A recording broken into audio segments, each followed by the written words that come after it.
மீண்டும் இன்றைக்கி எதிர்பார்த்ததை விட மழை கம்மியாக தான் இருந்தது. அல்லேலூயா. அதையும் தாண்டி இவ்வளோ பேர் வந்தது பெரிய ஆச்சரியம்தான் இருக்குது. மழையாக நாமளானா நாம தான், மழை கிடையாது. அல்லேலூயா. உண்மையிலே ரொம்ப சந்தோஷம். இவ்வளோ பேர் வந்திருக்கிறீங்க. ஹால் நிறைய ஆயிடுச்சு. கர்த்தருக்கு ஸ்தோத்திரம்.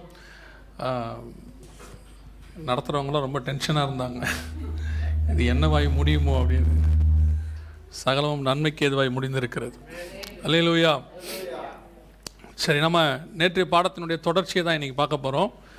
வெளிப்படுத்தின விசேஷம் 13ஆம் அதிகாரம் 16வது வசனத்தை வாசிங்கள். வெளிப்பாடு 13:16 வாசிங்கள். அது சிறியோர் பெரியோர், ஐசுரியவான்கள், தரித்திரர், சுயாதீனர், அடிமைகள், இவர்கள் யாவரும் தங்கள் தங்கள் வலது கைகளிலாவது நெற்றிகளிலாவது ஒரு முத்திரையை பெறும்படிக்கும். சரி, கண்களை மூடுவோம். நல்ல தகப்பனே, சர்வ வல்லமையுள்ள எங்கள் ஆண்டவரே, இந்த அருமையான நாளுக்காக உமக்கு ஸ்தோத்திரம். மகிமையின் தேவன், இம்மட்டுமாய் எங்கள் மத்தியிலே நீர் மகிமைப்பட்டீர். கடந்த நாள் முழுவதும் உம்முடைய கிருபை எங்களோடு கூட இருந்தது. இப்பொழுது நீர் எங்களோடு கூட பேசுகிறதான ஒரு நேரம். உம்முடைய சமூகத்தில் வசனத்துக்கு காத்திருக்கிற ஜனங்கள் மேல் நீர் மனதுருகினீர் என்று வேதத்தில் வாசிக்கிறான். அப்படிப்பட்டதான ஒரு மனதுருக்கம் இன்னும் ஒரு விசை எங்கள் மேல் வரட்டும் ஆண்டவரே. வசனத்துக்காகவே இவ்வளோ தூரம் வந்திருக்கிறாங்கப்பா. அற்புதங்களையோ அடையாளங்களையோ தேடி இங்கே வரல ஆண்டவரே. அப்பத்துக்காக ஒரு கூட்டம் போய் தேடி வந்தது ஆண்டவரே. நீர் அவர்களை அனுப்பிவிட்டீர். நித்திய ஜீவனை சுதந்திரிப்பதுக்கு ஒரு கூட்டம் வந்தது, அவர்களை வைத்து கொண்டீர் ஆண்டவரே. அதே போல் நாங்களும் நித்திய ஜீவனை சுதந்திரிக்கிறவர்களாக உடைய வசனத்துக்காக, உங்கள் வாயிலிருந்து புறப்படும் வார்த்தைகளுக்காக நாங்கள் வந்திருக்கிறோம் ஆண்டவரே. இந்த மாலை வேளையில் கர்த்தர் எங்களோடு கூட இடைபடுவீராக. உடைய வசனத்தை அனுப்புவீராக. வசனத்தினால் இடைகட்டுவீராக.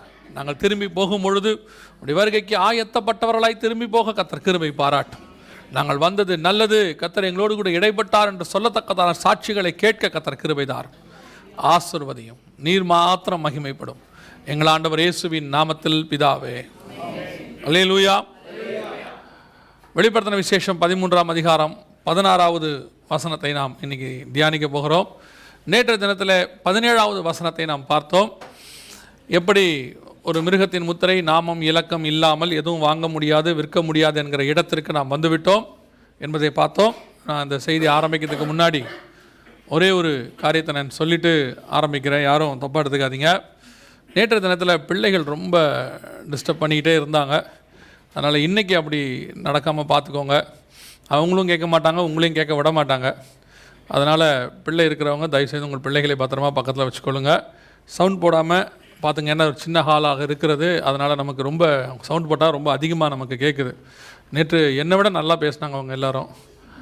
அது எனக்கே ரொம்ப ஆச்சரியமாக இருந்தது. அவங்க செய்தியை நான் கேட்கலாம் போல நினச்சிட்டேன். அதனால் இன்றைக்கி கொஞ்சம் பிள்ளைகளை பத்திரமா வச்சுக்கொள்ளுங்க. இப்படி சொல்கிறதுனால தப்பாக எடுத்துக்காதீங்க. ஆனால் நீங்கள் எடுத்துட்டாலும் பிரச்சனை இல்லை, ஆனால் பிள்ளையை பத்திரமா வச்சுக்கோங்க. அல்லேலூயா. ஏன்னா அது இதுக்காக தான் இவ்வளோ தூரம் வந்திருக்கிறோம். சரியா? வெளிப்படுத்தின விசேஷம் 13ஆம் அதிகாரம் 16வது வசனத்தை நாம் பார்க்க போகிறோம்.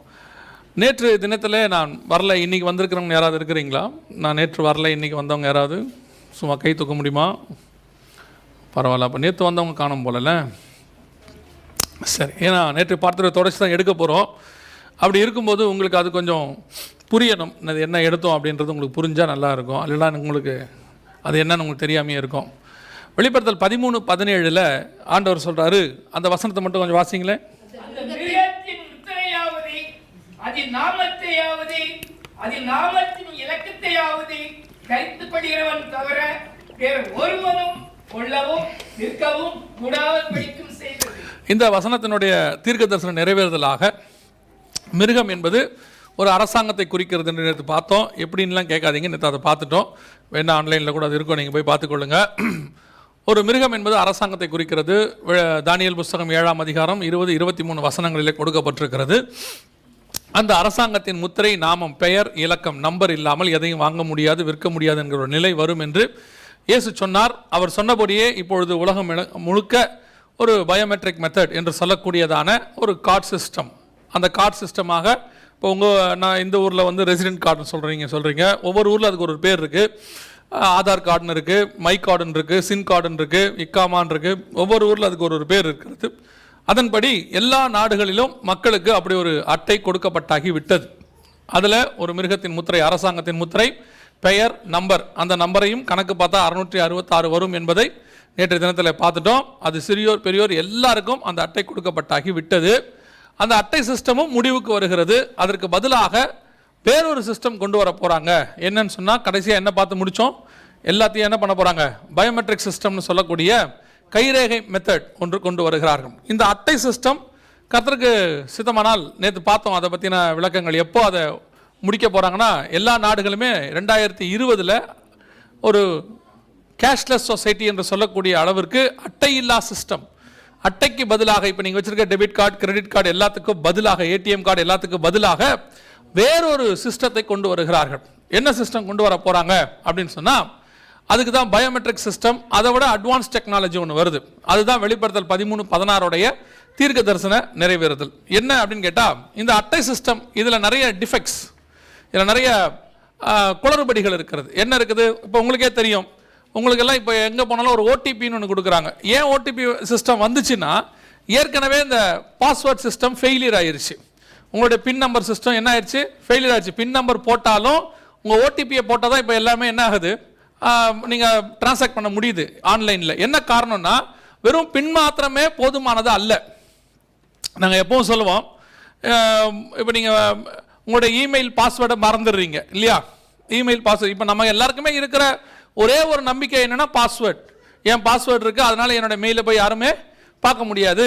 அப்புறம் என்னுடைய ஃபோனில் பாஸ்வேர்டு போட்டு வச்சுருக்கிறேன், அதனால் யாரும் என் ஃபோனுக்குள்ளே என்ன செய்ய முடியாது, போக முடியாது. எனக்கு ஒரு பின் நம்பர் இருக்குது, அதனால் என் கார்டை வேறு யாரும் யூஸ் பண்ண முடியாது. நம்ம எல்லாருக்கும் இருக்கிற ஒரே நம்பிக்கை எது மேலே தான் இருக்குது, அந்த பாஸ்வேர்டு மேலே இருக்குது. இப்போ ஒரு உதாரணத்துக்கு வச்சுக்கொள்ளுங்களேன், உங்களோட இமெயில் பாஸ்வேர்டை நீங்கள் மறந்துட்டீங்க, ஃபர்கெட் பாஸ்வேர்டுன்னு கொடுக்குறீங்க. கொடுத்த உடனே அவங்க என்ன பண்ணுறாங்க, உங்களுக்கு கூகுள்லேருந்து ஒரு பாஸ்வேர்டு கொடுக்குறாங்க. அந்த பாஸ்வேர்டை வச்சு உங்களால் உள்ளே போக முடியுமா, இமெயிலுக்குள்ளே போக முடியுமா, முடியாதா? அவங்க ஒரு பாஸ்வேர்டு உங்களுக்கு கொடுக்குறாங்க, ஒன் டைம் பாஸ்வேர்டு இருக்குது, நீங்கள் போயிருங்க, இது உள்ளே போயிட்டு பாஸ்வேர்டை சேஞ்ச் பண்ணிக்கோங்க அப்படின்னு சொல்லி கொடுக்குறாங்க. இப்போ அந்த பாஸ்வேர்டை வச்சு உள்ளே போக முடியுமா, போகிறோம்.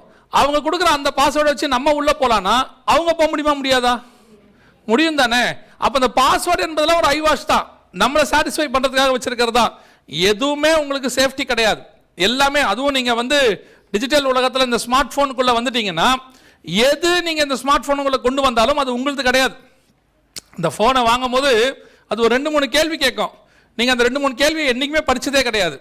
இந்த ஃபோனை ஆன் பண்ணுற வேகத்தில் எது கேட்டாலும் ஓகே ஓகே ஓகேன்னு கொடுத்துருப்போம். அது என்ன கேட்டுச்சுன்னு கூட நம்ம என்ன செய்யல, பார்க்கல. அது என்ன சொல்லுச்சுன்னா, இந்த ஃபோனில் உள்ள காப்பீஸ் எல்லாத்தையும் நாங்கள் ஒன்று வச்சுப்போன்னு சொல்லுச்சு. நீங்கள் ஃபோன் ஆன் பண்ணுற வேகத்தில் ஓகேன்னு நீங்கள் உங்கள் காப்பி எல்லாம் அது என்ன சொன்னுச்சு, உங்கள் ஃபோனில் உள்ள கான்டாக்டு, இமெயில் எல்லாத்தையும் நாங்கள் என்ன செய்வோம், பார்ப்போம், நாங்கள் ஒரு காப்பி வச்சு போனுச்சு. நீங்கள் ஓகே ஃபோன் ஆனானா போதும், அவ்வளோத்தானே. அடுத்து 2வது கேள்வி கேட்டுச்சு, எங்களுடைய தேர்ட் பார்ட்டிஸ் யூடியூப்பு, வாட்ஸ்அப்பு இவங்களுக்குலாம் நாங்கள் அதை கொடுப்போம்னு சொல்லிச்சு. அதுக்கு நீங்கள் என்ன கொடுத்துருக்குறீங்க, ஓகே. இப்போ உங்களுடைய அத்தனை எஸ்எம்எஸும் படிக்கப்படுகிறது, அத்தனை வாட்ஸ்அப்பும் படிக்கப்படுகிறது, உங்களுடைய ஃபேஸ்புக் எல்லாமே கண்காணிக்கப்படுது. சமீபத்தில் ஒரு 2-3 வாரத்துக்கு முன்னாடி ஒரு நாட்டில் டெரரிஸ்ட் அட்டாக் ஒன்று நடக்க போகுது அப்படின்னு சொல்லி வாட்ஸ்அப்பில் சொல்லியிருந்தாங்க. அப்போ அந்த நாட்டில் உள்ள கவர்மெண்ட் இன்வெஸ்டிகேஷன் பியூரோ வாட்ஸ்அப்புக்கு கேட்டாங்க, பேப்பரில் வந்த செய்தி, இப்படி ஒரு விஷயம் நடந்திருக்குதே, நீங்கள் எங்களுக்கு சொல்லவே இல்லையேன்னு. அப்போ வாட்ஸ்அப் கம்பெனி சொன்னாங்க, 5 மாதத்துக்கு முன்னாடி உங்களை அலர்ட் பண்ணியிருக்கிறோம், இந்த மாதிரி மெசேஜஸ்லாம் வருதுன்னு சொல்லி என்ன பண்ணியிருக்கிறோம், அலர்ட் பண்ணி உங்கள் கவர்மெண்ட்டுக்கு இதை நான் கொடுத்துருக்கோம், ரிப்போர்ட் கொடுத்துருக்குறோன்னு சொன்னாங்க. அப்படின்னா என்ன அர்த்தம்னா, நம்ம அத்தனை பேருடைய எஸ்எம்எஸ் அவங்க என்ன செய்கிறாங்க, படிக்கிறாங்க. உங்களுக்கு இருக்கிற ஒரே சாட்டிஸ்ஃபேக்ஷன் என்னன்னா, நான் டெலீட் பண்ணிட்டேன், யாருக்கும் தெரியாது, உங்களுக்கு தான் தெரியாது. நீங்க டெலீட் பண்ணிட்ட பிறகு யாருக்கு தெரியாது, உங்களுக்கு மட்டும்தான் தெரியாது. வாட்ஸ்அப்புக்கு தெரியும், ஃபேஸ்புக்கு தெரியும், ரெண்டும் ஒன்னாகி போச்சு. கூகுளுக்கு தெரியும், எல்லாருக்கும் தெரியும். நம்ம ஆட்கள் எல்லாருமே அதை ரொம்ப இதுவாக நினச்சிக்கிட்டு இருக்கிறோம். ஸ்மர்ஃப் அப்படின்னு சொல்லி ஒரு ஆப் இருக்கு, அல்லது ஒரு சாஃப்ட்வேர் அது இருக்கு, ஸ்மர்ஃப்னு.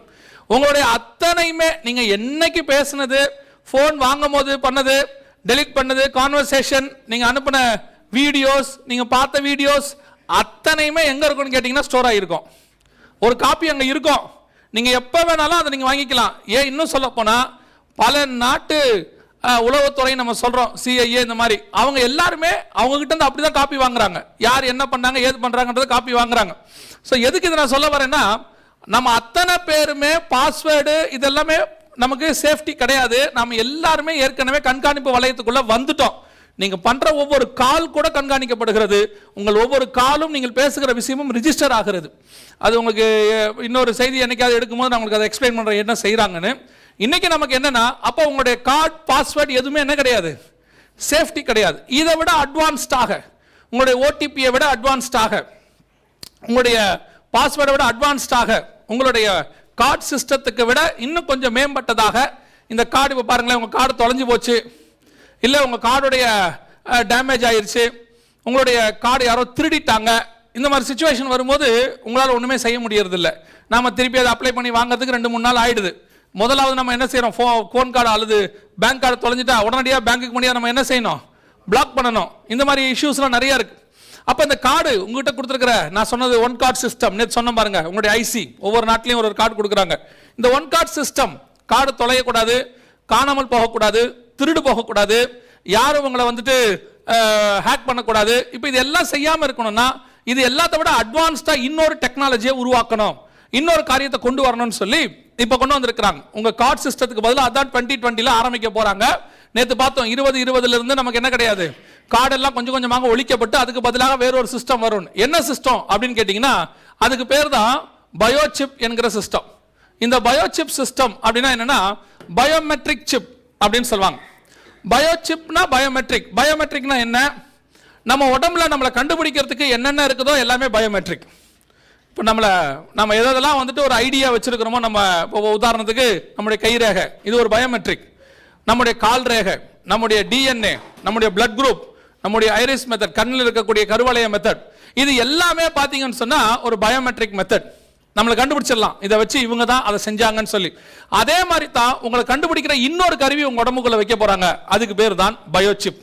இந்த பயோசிப் எதுக்கு கொண்டு வர போறாங்க, உங்களுடைய கார்டுக்கு பதிலாக. இப்போ நீங்க யூஸ் பண்ற கார்டெல்லாம், இந்த கார்டு வர்றதுக்கு முன்னாடியிலிருந்து நாங்க சொல்லிட்டு இருக்கிறோம், இப்படி ஒரு ஒன் கார்டு சிஸ்டம் வரும்னு சொல்லி ஒரு 10 வருஷமா.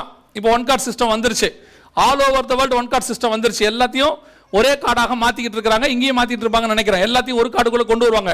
அத்தனையும் ஒரு கார்டு இல்லாட்டி எதுவுமே செய்ய முடியாதுன்னு ஒன் கார்டு சிஸ்டத்துக்குள்ள கொண்டு வராங்க.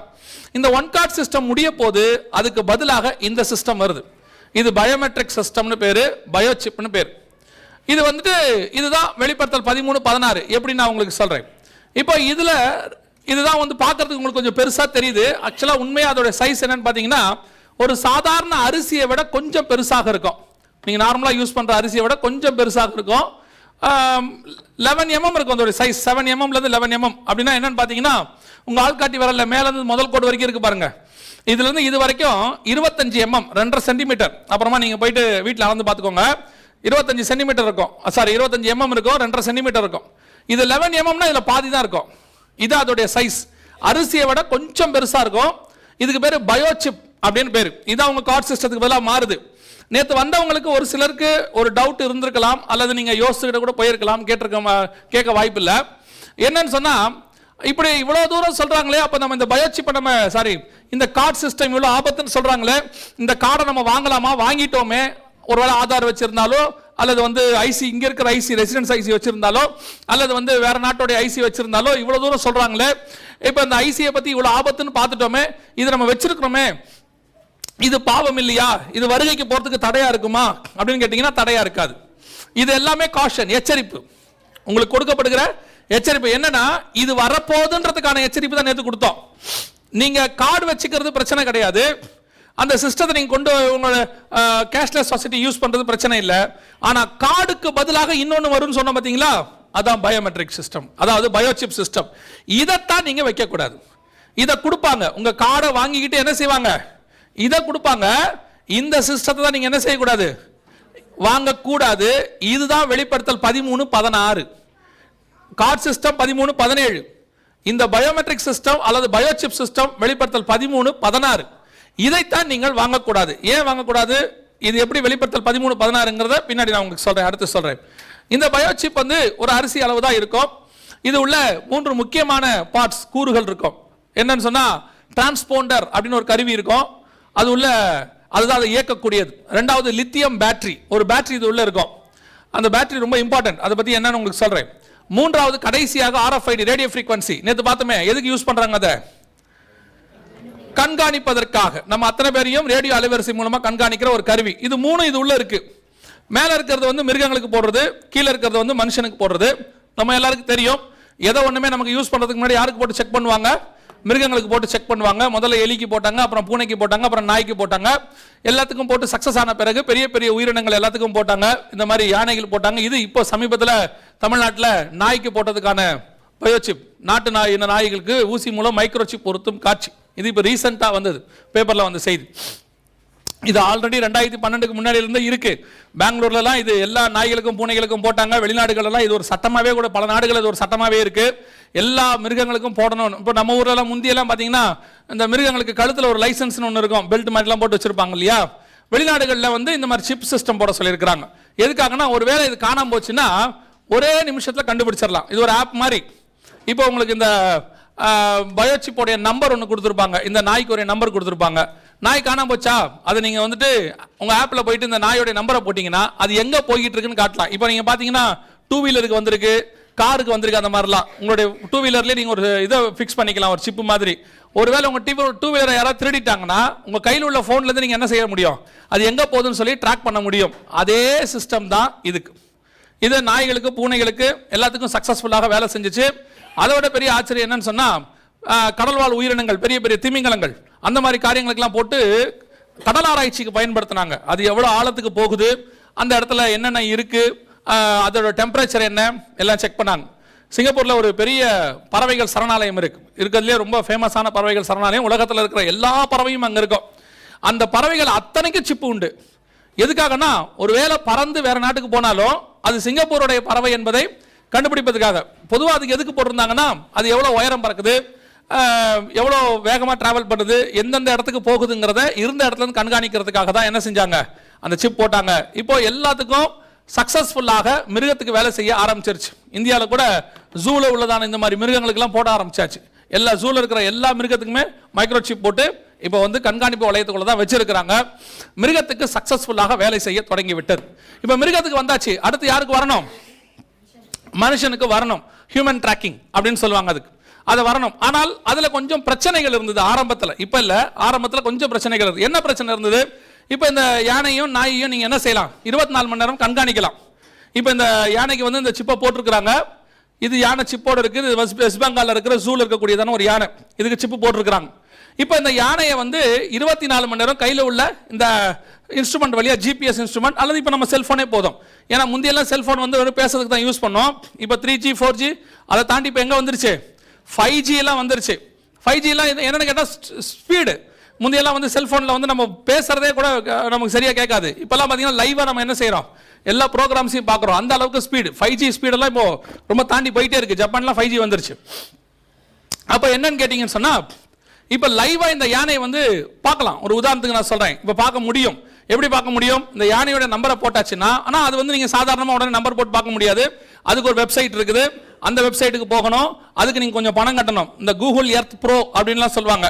அந்த மாதிரி வெப்சைட்டுக்குலாம் நீங்கள் வந்து சப்ஸ்கிரிப்ஷன் பண்ணணும். அதை பண்ணி நீங்கள் காசு கட்டி தான் என்ன செய்ய முடியும், அதை பார்க்க முடியும். ஒரு சுவாரஸ்யமான சம்பவம் ஒரு 2 வருஷத்துக்கு முன்னாடி அமெரிக்காவில் நடந்துச்சு. கணவர் என்ன பண்ணார், மனைவி கிட்ட சொல்லிட்டு போனார், இந்த மாதிரி நான் வெளியூருக்கு வேலைக்கு போகிறேம்மா, நான் வரத்துக்கு 3 நாள் ஆகும் அப்படின்னு சொல்லிட்டு போயிட்டார். கணவர் போன பிறகு, இந்தம்மா பாவம் நைட்டெல்லாம் வண்டி டிராவல் பண்ணுறாரே கணவர் அப்படின்னு சொல்லிட்டு எங்கே போயிட்டு இருக்கிறாருன்னு பார்க்கலான்னு சொல்லிட்டு இந்த ட்ராக்கிங் சிஸ்டத்துக்கு பணம் கட்டி, இவருக்கு தெரியாது இந்த மாதிரிலாம் இந்த அம்மா பண்ணணும்னு சொல்லி. பல விஷயங்கள் கணவனுக்கு தெரியாது மனைவி என்ன பண்ணணும்னு. அப்போ அதில் தான் மாட்டிக்கிறானுங்க பாவம். அப்போ இந்த அம்மா என்ன பண்ணுச்சு, போட்டு கணவர் எங்கே போகிறாரு அப்படின்னு சொல்லி பார்க்கலான்ட்டு போட்டு பார்த்தா, காரு இந்த அம்மாவுடைய ஃப்ரெண்டு இன்னொரு அம்மா இருக்குது, அவங்க வீட்டில் நிற்கிது. இது பேப்பரில் வந்த செய்தி தான், தினத்தந்தியில். ஐயோ, இந்த அம்மாவுக்கு ரொம்ப டென்ஷன் ஆகி போச்சு. ஃபோன் பண்ணி எங்கே இருக்கீங்க அப்படின்னு கேட்டால் அவர் சொன்னார், முக்கியமான வேலையாக போய்கிட்டு இருக்கேன் கார்லன்னு. ஏமான்னு கேட்டாராம். இல்லை, உங்களுடைய ஃபோனில் உள்ள ஃபேக்ஸ் ஆன் பண்ணுங்க, உங்களுக்கு ஒரு இமெயில் அனுப்பியிருக்கிறேன், டைவர்ஸ் சர்டிஃபிகேட் வரப்போகுதுன்னு கொஞ்சம் நேரத்தில் இருந்துச்சான். அதாவது ட்ராக்கிங் சிஸ்டத்தை என்ன செய்ய முடியும், கண்டுபிடிக்க முடியும். இப்பயே இருக்கு, ஆனால் அது கொஞ்சம் பணம் கட்டி பண்ணுற மாதிரி வெப்சைட்ஸ் இருக்குது. அந்த மாதிரி வெப்சைட்டுக்கு போனால் இப்போ என்ன செய்ய முடியும், நம்ம யாரையுமே ட்ராக் பண்ணலாம். அந்த அளவுக்கு இப்போ டெக்னாலஜி வளர்ந்துருக்கு. இப்போ இந்த மாதிரி யானையை 24 hours கண்காணிக்கலாம். நம்மளை கண்காணிச்சா என்ன ஆகும்? 24 மணி நேரம் ஒருத்தர் நம்மளை கண்காணிக்கிறாங்கன்னு வச்சுக்கோங்களேன், என்ன ஆகும்? நைட் நீங்கள் தூங்க போகிறீங்க, தூங்க போகும்போது உங்கள் வீட்டு ஃபேனுக்கு மேலே சீலிங்லேருந்து ஒருத்தர் நீங்கள் தூங்குங்க நான் ஒரு வீடியோ எடுத்துக்கிறேன்னா தூக்கம் வருமா? இதுக்கு பேர் தனி மனித சுதந்திரம், பிரைவசி. நமக்குன்னு கொஞ்சம் என்ன இருக்குது, பிரைவசி இருக்குது, அதை யாரும் பார்க்கக்கூடாதுங்கிறது தான் நம்முடைய ஒரு எண்ணம். நம்ம ஊர்லலாம் பிள்ளைகளுக்கு இந்த பாட்டிலில் பால் கொடுப்பாங்க பாருங்க, பார்த்துருக்கீங்களா? பாட்டிலில் பால் கலக்கி கொடுப்பாங்க, அந்த பாட்டிலே துணி போட்டு சுற்றிருப்பாங்க.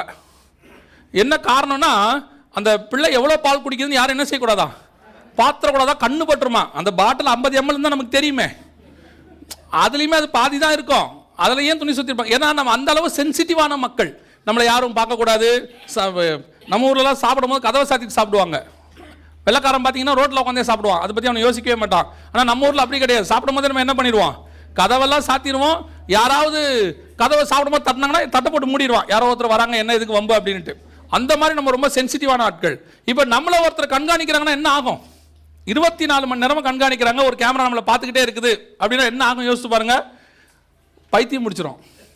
ஏன்னா உங்களால் ஒரு வேலையும் என்ன செய்ய முடியாது, செய்ய முடியாது. யாரோ என்னை பார்த்துக்கிட்டே இருக்கிறாங்க, யாரோ என்னை பார்த்துக்கிட்டு இருக்கிறாங்கன்னும் போது ஆட்டோமேட்டிக்காக நமக்கு என்ன ஆகிடும், எதையுமே செய்ய முடியாது. இதனால வெளிநாட்டில் என்ன செஞ்சாங்கன்னா இதுக்கு எதிர்ப்பு தெரிவிச்சாங்க. இந்த சிப்பு வந்த புதுசில், நான் சொல்றது 2008-9 இதுக்கு பெரிய எதிர்ப்புகள் தெரிவிக்கப்பட்டது. என்ன சொன்னாங்கன்னா, இது எங்கள் தனி மனித சுதந்திரம் பாதிக்குது, இதை கொண்டு வரக்கூடாது, இது ஆபத்தாக முடியும்னு சொல்லி. ஸோ இந்த விஷயங்கள் கோர்ட்டில் கேஸாக வந்தது. வந்த உடனே இதை தயாரிக்கிறவங்க கோர்ட்டில் வந்து ஒரு காரியம் சொன்னாங்க. என்ன சொன்னாங்கன்னா, நாங்கள் எல்லாரையும் கண்காணிக்கலை, யார் யாரெல்லாம் விரும்புகிறாங்களோ அவங்களை கண்காணிக்கிறோம். எங்கள் கண்காணிப்பை யார் ஏற்றுக்கொள்கிறார்களோ அவர்கள் என்ன செய்கிறோம், கண்காணிக்கிறோம். அப்போ ஜட்ஜி கேட்டார், 24 மணி நேரம் கண்காணிக்கிறதுக்கு யார் ஒத்துப்பா? யாருமே ஒத்துக்க மாட்டாங்களே அப்படின்னும் போது அவர் சொன்னார், அந்த கம்பெனி சொன்னாங்க, அந்த கம்பெனி என்னன்னு பார்க்க போகிறோம் அடுத்து. அந்த சொன்னாங்க, ஹாஸ்பிட்டல்ஸில் உள்ளதான ICU CCUவில் இருக்கக்கூடிய இந்த மாதிரி பேஷண்ட்ஸ்க்கு இதை நம்ம போட்டுட்டோம்னு சொன்னால் 24 மணி நேரம் அவங்க நம்ம என்ன பண்ண முடியும், கண்காணிக்க முடியும். இப்போ பார்த்தீங்கன்னா ஒரு வார்டுக்கு 10 பேர் தான் இருக்க முடியும். அதுக்கு ஒரு நர்ஸ் போட்டு, மேல் நர்ஸ் போட்டு, அப்புறம் அதுக்கு ஒரு எல்லாத்தையும் நம்ம செய்கிறோம், மேன் பவர். இப்போ அதெல்லாம் என்ன பண்ணிடலாம், குறைச்சிடலாம். 100 பேஷண்ட் இருந்தாலும் ஒரு சிஸ்டம் போதும், அத்தனை பேருக்கும் நம்ம என்ன செய்ய முடியும், கண்காணிக்க முடியும். ரெண்டாவது, ராணுவ வீரர்கள், இவங்களுக்கு இதை போட்டுட்டோம்னு சொன்னால் அவங்கள ஒருவேளை எதிரி நாட்டுக்காரங்க பிடிச்சிட்டு போயிட்டா கூட என்ன செய்ய முடியும், நம்ம எங்கே இருக்கிறாங்க என்னங்கிறத கண்காணிக்க முடியும். சமீபத்தில் கூட நீங்கள் கவனிச்சிங்கன்னு சொன்னால், இந்திய ராணுவ வீரர் ஒருத்தர் பாகிஸ்தானில் பிடிச்சிட்டாங்க, உங்களுக்கு தெரியும். பிடிச்ச பிறகு திருப்பி அவரை அனுப்பி விட்டுட்டாங்க, ஒரே மறுநாளே அனுப்பிட்டாங்க, 2 நாளில்.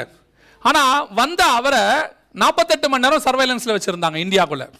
எதுக்காகன்னு கேட்டால், தலையிலேருந்து கால் வரைக்கும் இன்ச் பை இன்ச் செக் பண்ணாங்க, எங்கேயாவது ஒரு சிப் இருக்குதா. ஏன்னு சொன்னால், ஒருவேளை அவருக்கு சிப்பு இம்ப்ளைன் பண்ண அனுப்பிட்டாங்கன்னா அவர் இந்தியாவுக்குள்ளே எங்கெங்கே போகிறாரோ எல்லா இடத்தையும் அவங்க என்ன செய்ய முடியும், கண்காணிக்க முடியும். அவர் எங்கெங்கெல்லாம் பேசுகிறாரோ பேசுகிற எல்லா விஷயத்தையும் என்ன செய்ய முடியும், அவங்க அங்கே உட்காந்து கேட்க முடியும். அதனால அவர் அவருக்குள்ள உடம்புல சிப்பு இருக்குதாங்கிறத 48 hours ஹாஸ்பிட்டலில் வச்சு சர்வேலன்ஸில் வச்சுருந்தாங்க அவரை. அந்த மாதிரி இந்த சிப்பு ராணுவ வீரர்களுக்கு போட்டால் ரொம்ப யூஸ்ஃபுல்லாக இருக்கும் அப்படின்னு சொல்லி சொன்னாங்க. மூணாவது, பெரிய பெரிய மில்லியனர்ஸ், அவங்களுடைய பிள்ளைகள், குழந்தைகள், அவங்கள கடத்தை கொண்டு போய் வச்சுக்கிட்டு என்ன செய்வாங்க, பணம் பறிப்பாங்க. அப்படிப்பட்ட ஆட்களுக்கு இதை போட்டுட்டோன்னு சொன்னால் பிள்ளைகளை உடனே கடத்தின உடனே என்ன செஞ்சிடலாம், அடுத்த 30 seconds கண்டுபிடிச்சிடலாம் பிள்ளை எங்கே இருக்குதுன்னு சொல்லி. அப்போது இந்த மாதிரி ஆட்களுக்கு தான் நாங்கள் போடுறோம். ஸோ இது வந்து ஒரு சேஃப்டி பர்பஸ் தான் சொன்ன உடனே கோர்ட் அதை அக்செப்ட் பண்ணிக்கிச்சு. அக்செப்ட் பண்ணது மாத்திரமல்ல, என்ன சொல்லிட்டாங்க, நீங்கள் போடும்போது அவங்ககிட்ட என்ன செஞ்சிடணும், உங்களை 24 hours கண்காணிப்போங்கிறத சொல்லிடணும் அப்படின்னு சொல்லி ஒரு கண்டிஷனோட இப்போ சிப்பு போடுறதுக்கு பெர்மிஷன் கிடைச்சிருச்சு. முதல் ப்ராப்ளம் சால்வ் ஆயிடுச்சு. இப்போ ரெண்டாவது ப்ராப்ளம், நம்ம உடம்புல இதை எங்கே வைக்கிறது, அதுதான் இப்போ பெரிய பிரச்சனையே. ஏன்னு சொன்னால், இப்போ இந்த யானைக்கு எங்கே வேணாலும் வைக்கலாம், ஆனால் நம்ம உடம்புல வைக்கிறதுக்கு சில காரியங்களை கவனிக்க வேண்டியிருக்கு. என்ன காரணம், இப்போ நமக்கு இது எதுக்கு பதிலாக வரப்போகுது, நம்முடைய கார்டு சிஸ்டத்துக்கு பதிலாக வரப்போகுது. உங்கள் கார்டை நீங்கள் எதுக்கெல்லாம் யூஸ் பண்ணுறீங்களோ அதுக்கு பதிலாக இப்போ எதை யூஸ் பண்ண போகிறீங்க, சிப்பை யூஸ் பண்ண போகிறீங்க. அப்போ நம்ம உடம்புல அதை வச்சாச்சுன்னா ஈஸியாக ஆக்சஸ் பண்ணுற இடத்துல வைக்கணும். இப்போ ஒரு உதாரணத்துக்கு உங்கள் முதுகில் வச்சுட்டாங்கன்னு வச்சுக்கோங்களேன், இமிகிரேஷனில் போய் நிற்கிறீங்க. இப்போ இமிகிரேஷனில் போய் உங்கள் ஐசியை காட்டுங்கன்னா எப்படி காட்டுவோம், எல்லாரும் எதை காட்ட முடியும், அப்படி காட்ட முடியாது இல்லை. இப்போ உள்ள காலில் வச்சிடுறோம் பிரச்சனை இல்லைன்னு சொல்லிட்டு, திடீர்னு நிறுத்தி போலீஸ்காரங்க லைசன்ஸ் கேட்குறாங்க, எப்படி காட்டுவோம், காட்ட முடியாது. அப்போ நம்ம உடம்புல அதை வைக்கணும், ஈஸியாக ஆக்சஸ் பண்ணுற இடத்துல வைக்கணும். உடனடியாக நம்ம எதுக்குனாலும் எதுக்கெல்லாம் யூஸ் பண்ணுறோமோ அதுக்கு வைக்கணும். ரெண்டாவது, அந்த இடத்த நம்ம உடம்பு ஏற்றுக்கொள்ளணும். நம்ம உடம்பு இருக்குதே ரொம்ப சென்சிட்டிவானது, எதையும் எந்த ஒரு ஃபாரின் பொருளையும் உடனே என்ன செய்யாது, ஏற்றுக்கொள்ளாது. செக் பண்ணும் நம்ம பாடி, அது நிறைய காரியம் ரிஜெக்ட் பண்ணிடும். அது ரொம்ப சென்சிட்டிவான நம்மளை உருவாக்கி வச்சிருக்காரு. அதான் பைபிள் சொல்லுது, விசேஷமாய் உண்டாக்கினார்னு இருக்கு. இவனுக்கு ரொம்ப ஈஸியாக சொல்லிடுறாங்க, மனுஷன் குரங்குல இருந்து வந்தான் அப்படின்னு சொல்லி. குரங்கு எங்கேயாவது அடிப்பட்ட பிறகு ஹாஸ்பிட்டலுக்கு போய் மருந்து போட்டு பார்த்துருக்கிறீங்களா, ஏதாவது பண்ணுதா, ஒன்றுமே செய்யாது. அதுக்கு தானாகவே என்ன செய்யும், சரியாயிரும். நம்ம பாடி அப்படிப்பட்டது கிடையாது. உடனடியாக நம்ம க்யூர் பண்ணுறோமோ இல்லையோ ப்ரிவென்ட் பண்ணணும். அது பரவாதபடிக்கு நம்ம என்ன செய்யணும்? ப்ரிவென்ட் பண்ணணும். அந்த அளவுக்கு நம்ம பாடி சென்சிட்டிவ். ஒரு சின்ன காரியம் கண்ணில் விழுந்துச்சு, தூசி விழுந்துச்சுன்னு வச்சுங்க, அது எந்த அளவுக்கு நமக்கு பிரச்சனையை உண்டு பண்ணுது, உடனடியாக எடுத்துடணும். அந்த அளவுக்கு ஃபாரின் பொருள் எதுலையும் நம்ம உடம்பு என்ன செய்யாது? ஏற்றுக்கொள்ளாது. அப்போ இந்த சிப்பை நம்ம உடம்புக்குள்ள வைக்கணும்னா அந்த இடத்த என்ன செய்யணும்? உடம்பு ஏற்றுக்கொள்ளணும். அந்த இடம் ஈஸியாக ஆக்சஸ் பண்ணுற இடமா இருக்கணும். மூணாவது இதுதான் இருக்கிறதுலே ரொம்ப முக்கியம். இதுவில் ஒரு பேட்டரி இருக்குன்னு சொன்னோம் இல்லையா, லித்தியம் பேட்டரி. அந்த பேட்டரி டெய்லி சார்ஜ் பண்ணணும். இதுவே அரிசி அளவு நம்ம உடம்புக்குள்ள வச்சு எடுக்கிறாங்கன்னு வச்சுக்கோங்க, டெய்லி குத்தி குத்தி எடுக்க முடியாது. நம்ம உடம்புல ஃபிக்ஸ் பண்ணியாச்சுன்னா அதை டெய்லி சார்ஜ் பண்ணணும். அப்போ எப்படி சார்ஜ் பண்ணுறது? நம்ம உடம்புலேயே மின்சார சக்தி எங்கே இருக்குன்னு பார்த்து அங்கே வைக்கணும். எலக்ட்ரோ மேக்னட்டிக்னு சொல்லுவாங்க, மின்காந்த அலைகள்னு சொல்லுவாங்க. நம்ம உடம்புக்குள்ள இருக்கு, ஆண்டவர் வச்சிருக்கிறார். அது இருக்கிற இடத்துல இதை கரெக்டாக வைக்கணும். அதுவும் கரெக்டாக இருக்கணும். கரெக்டாக அந்த மின்காந்த அலைகள் இருக்கணும். அந்த இடத்துல இதை வச்சாதான் தானாகவே அது என்ன செய்யும்? தன்னைத்தானே ரீசார்ஜ் பண்ணிக்கொள்ளும், சார்ஜ் பண்ணிக்கொள்ளும். அப்போ இதெல்லாம் கிரைட்டீரியா பார்த்து தான் செய்ய முடியும்.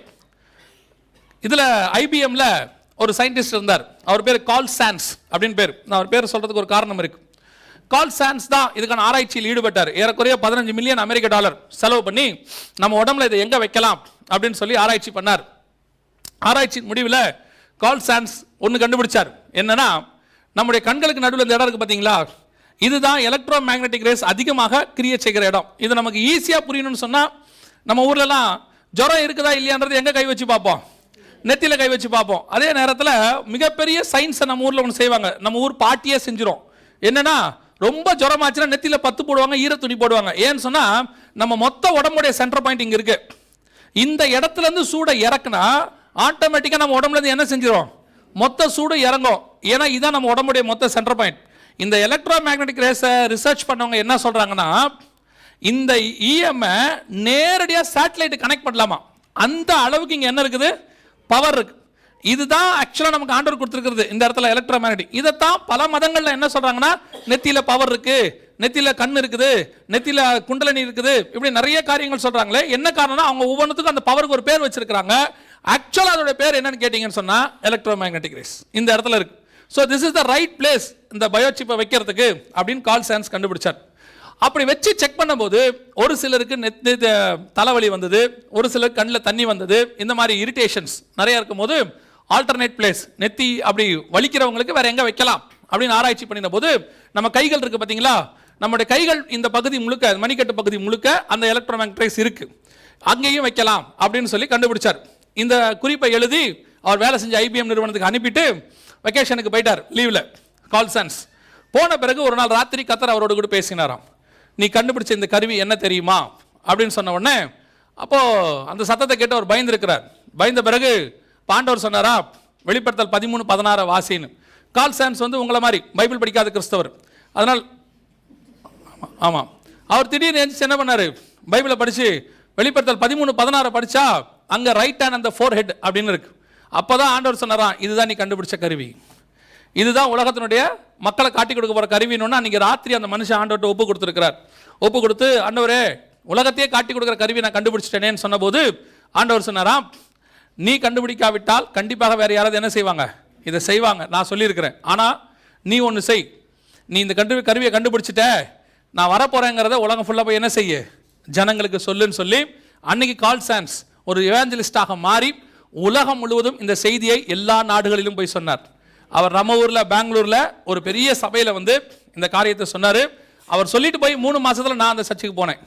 போய் இதே செய்தி அங்கே எடுக்கும் போது அந்த சீனியர் பாஸ்டர் சொன்னாரு, இப்பதான் 3 மாசத்துக்கு முன்னாடி இதை கண்டுபிடிச்சவரே வந்தார் எங்க சபைக்கு, அவர் வந்து சாட்சியாக சொன்னார்னு சொன்னார்.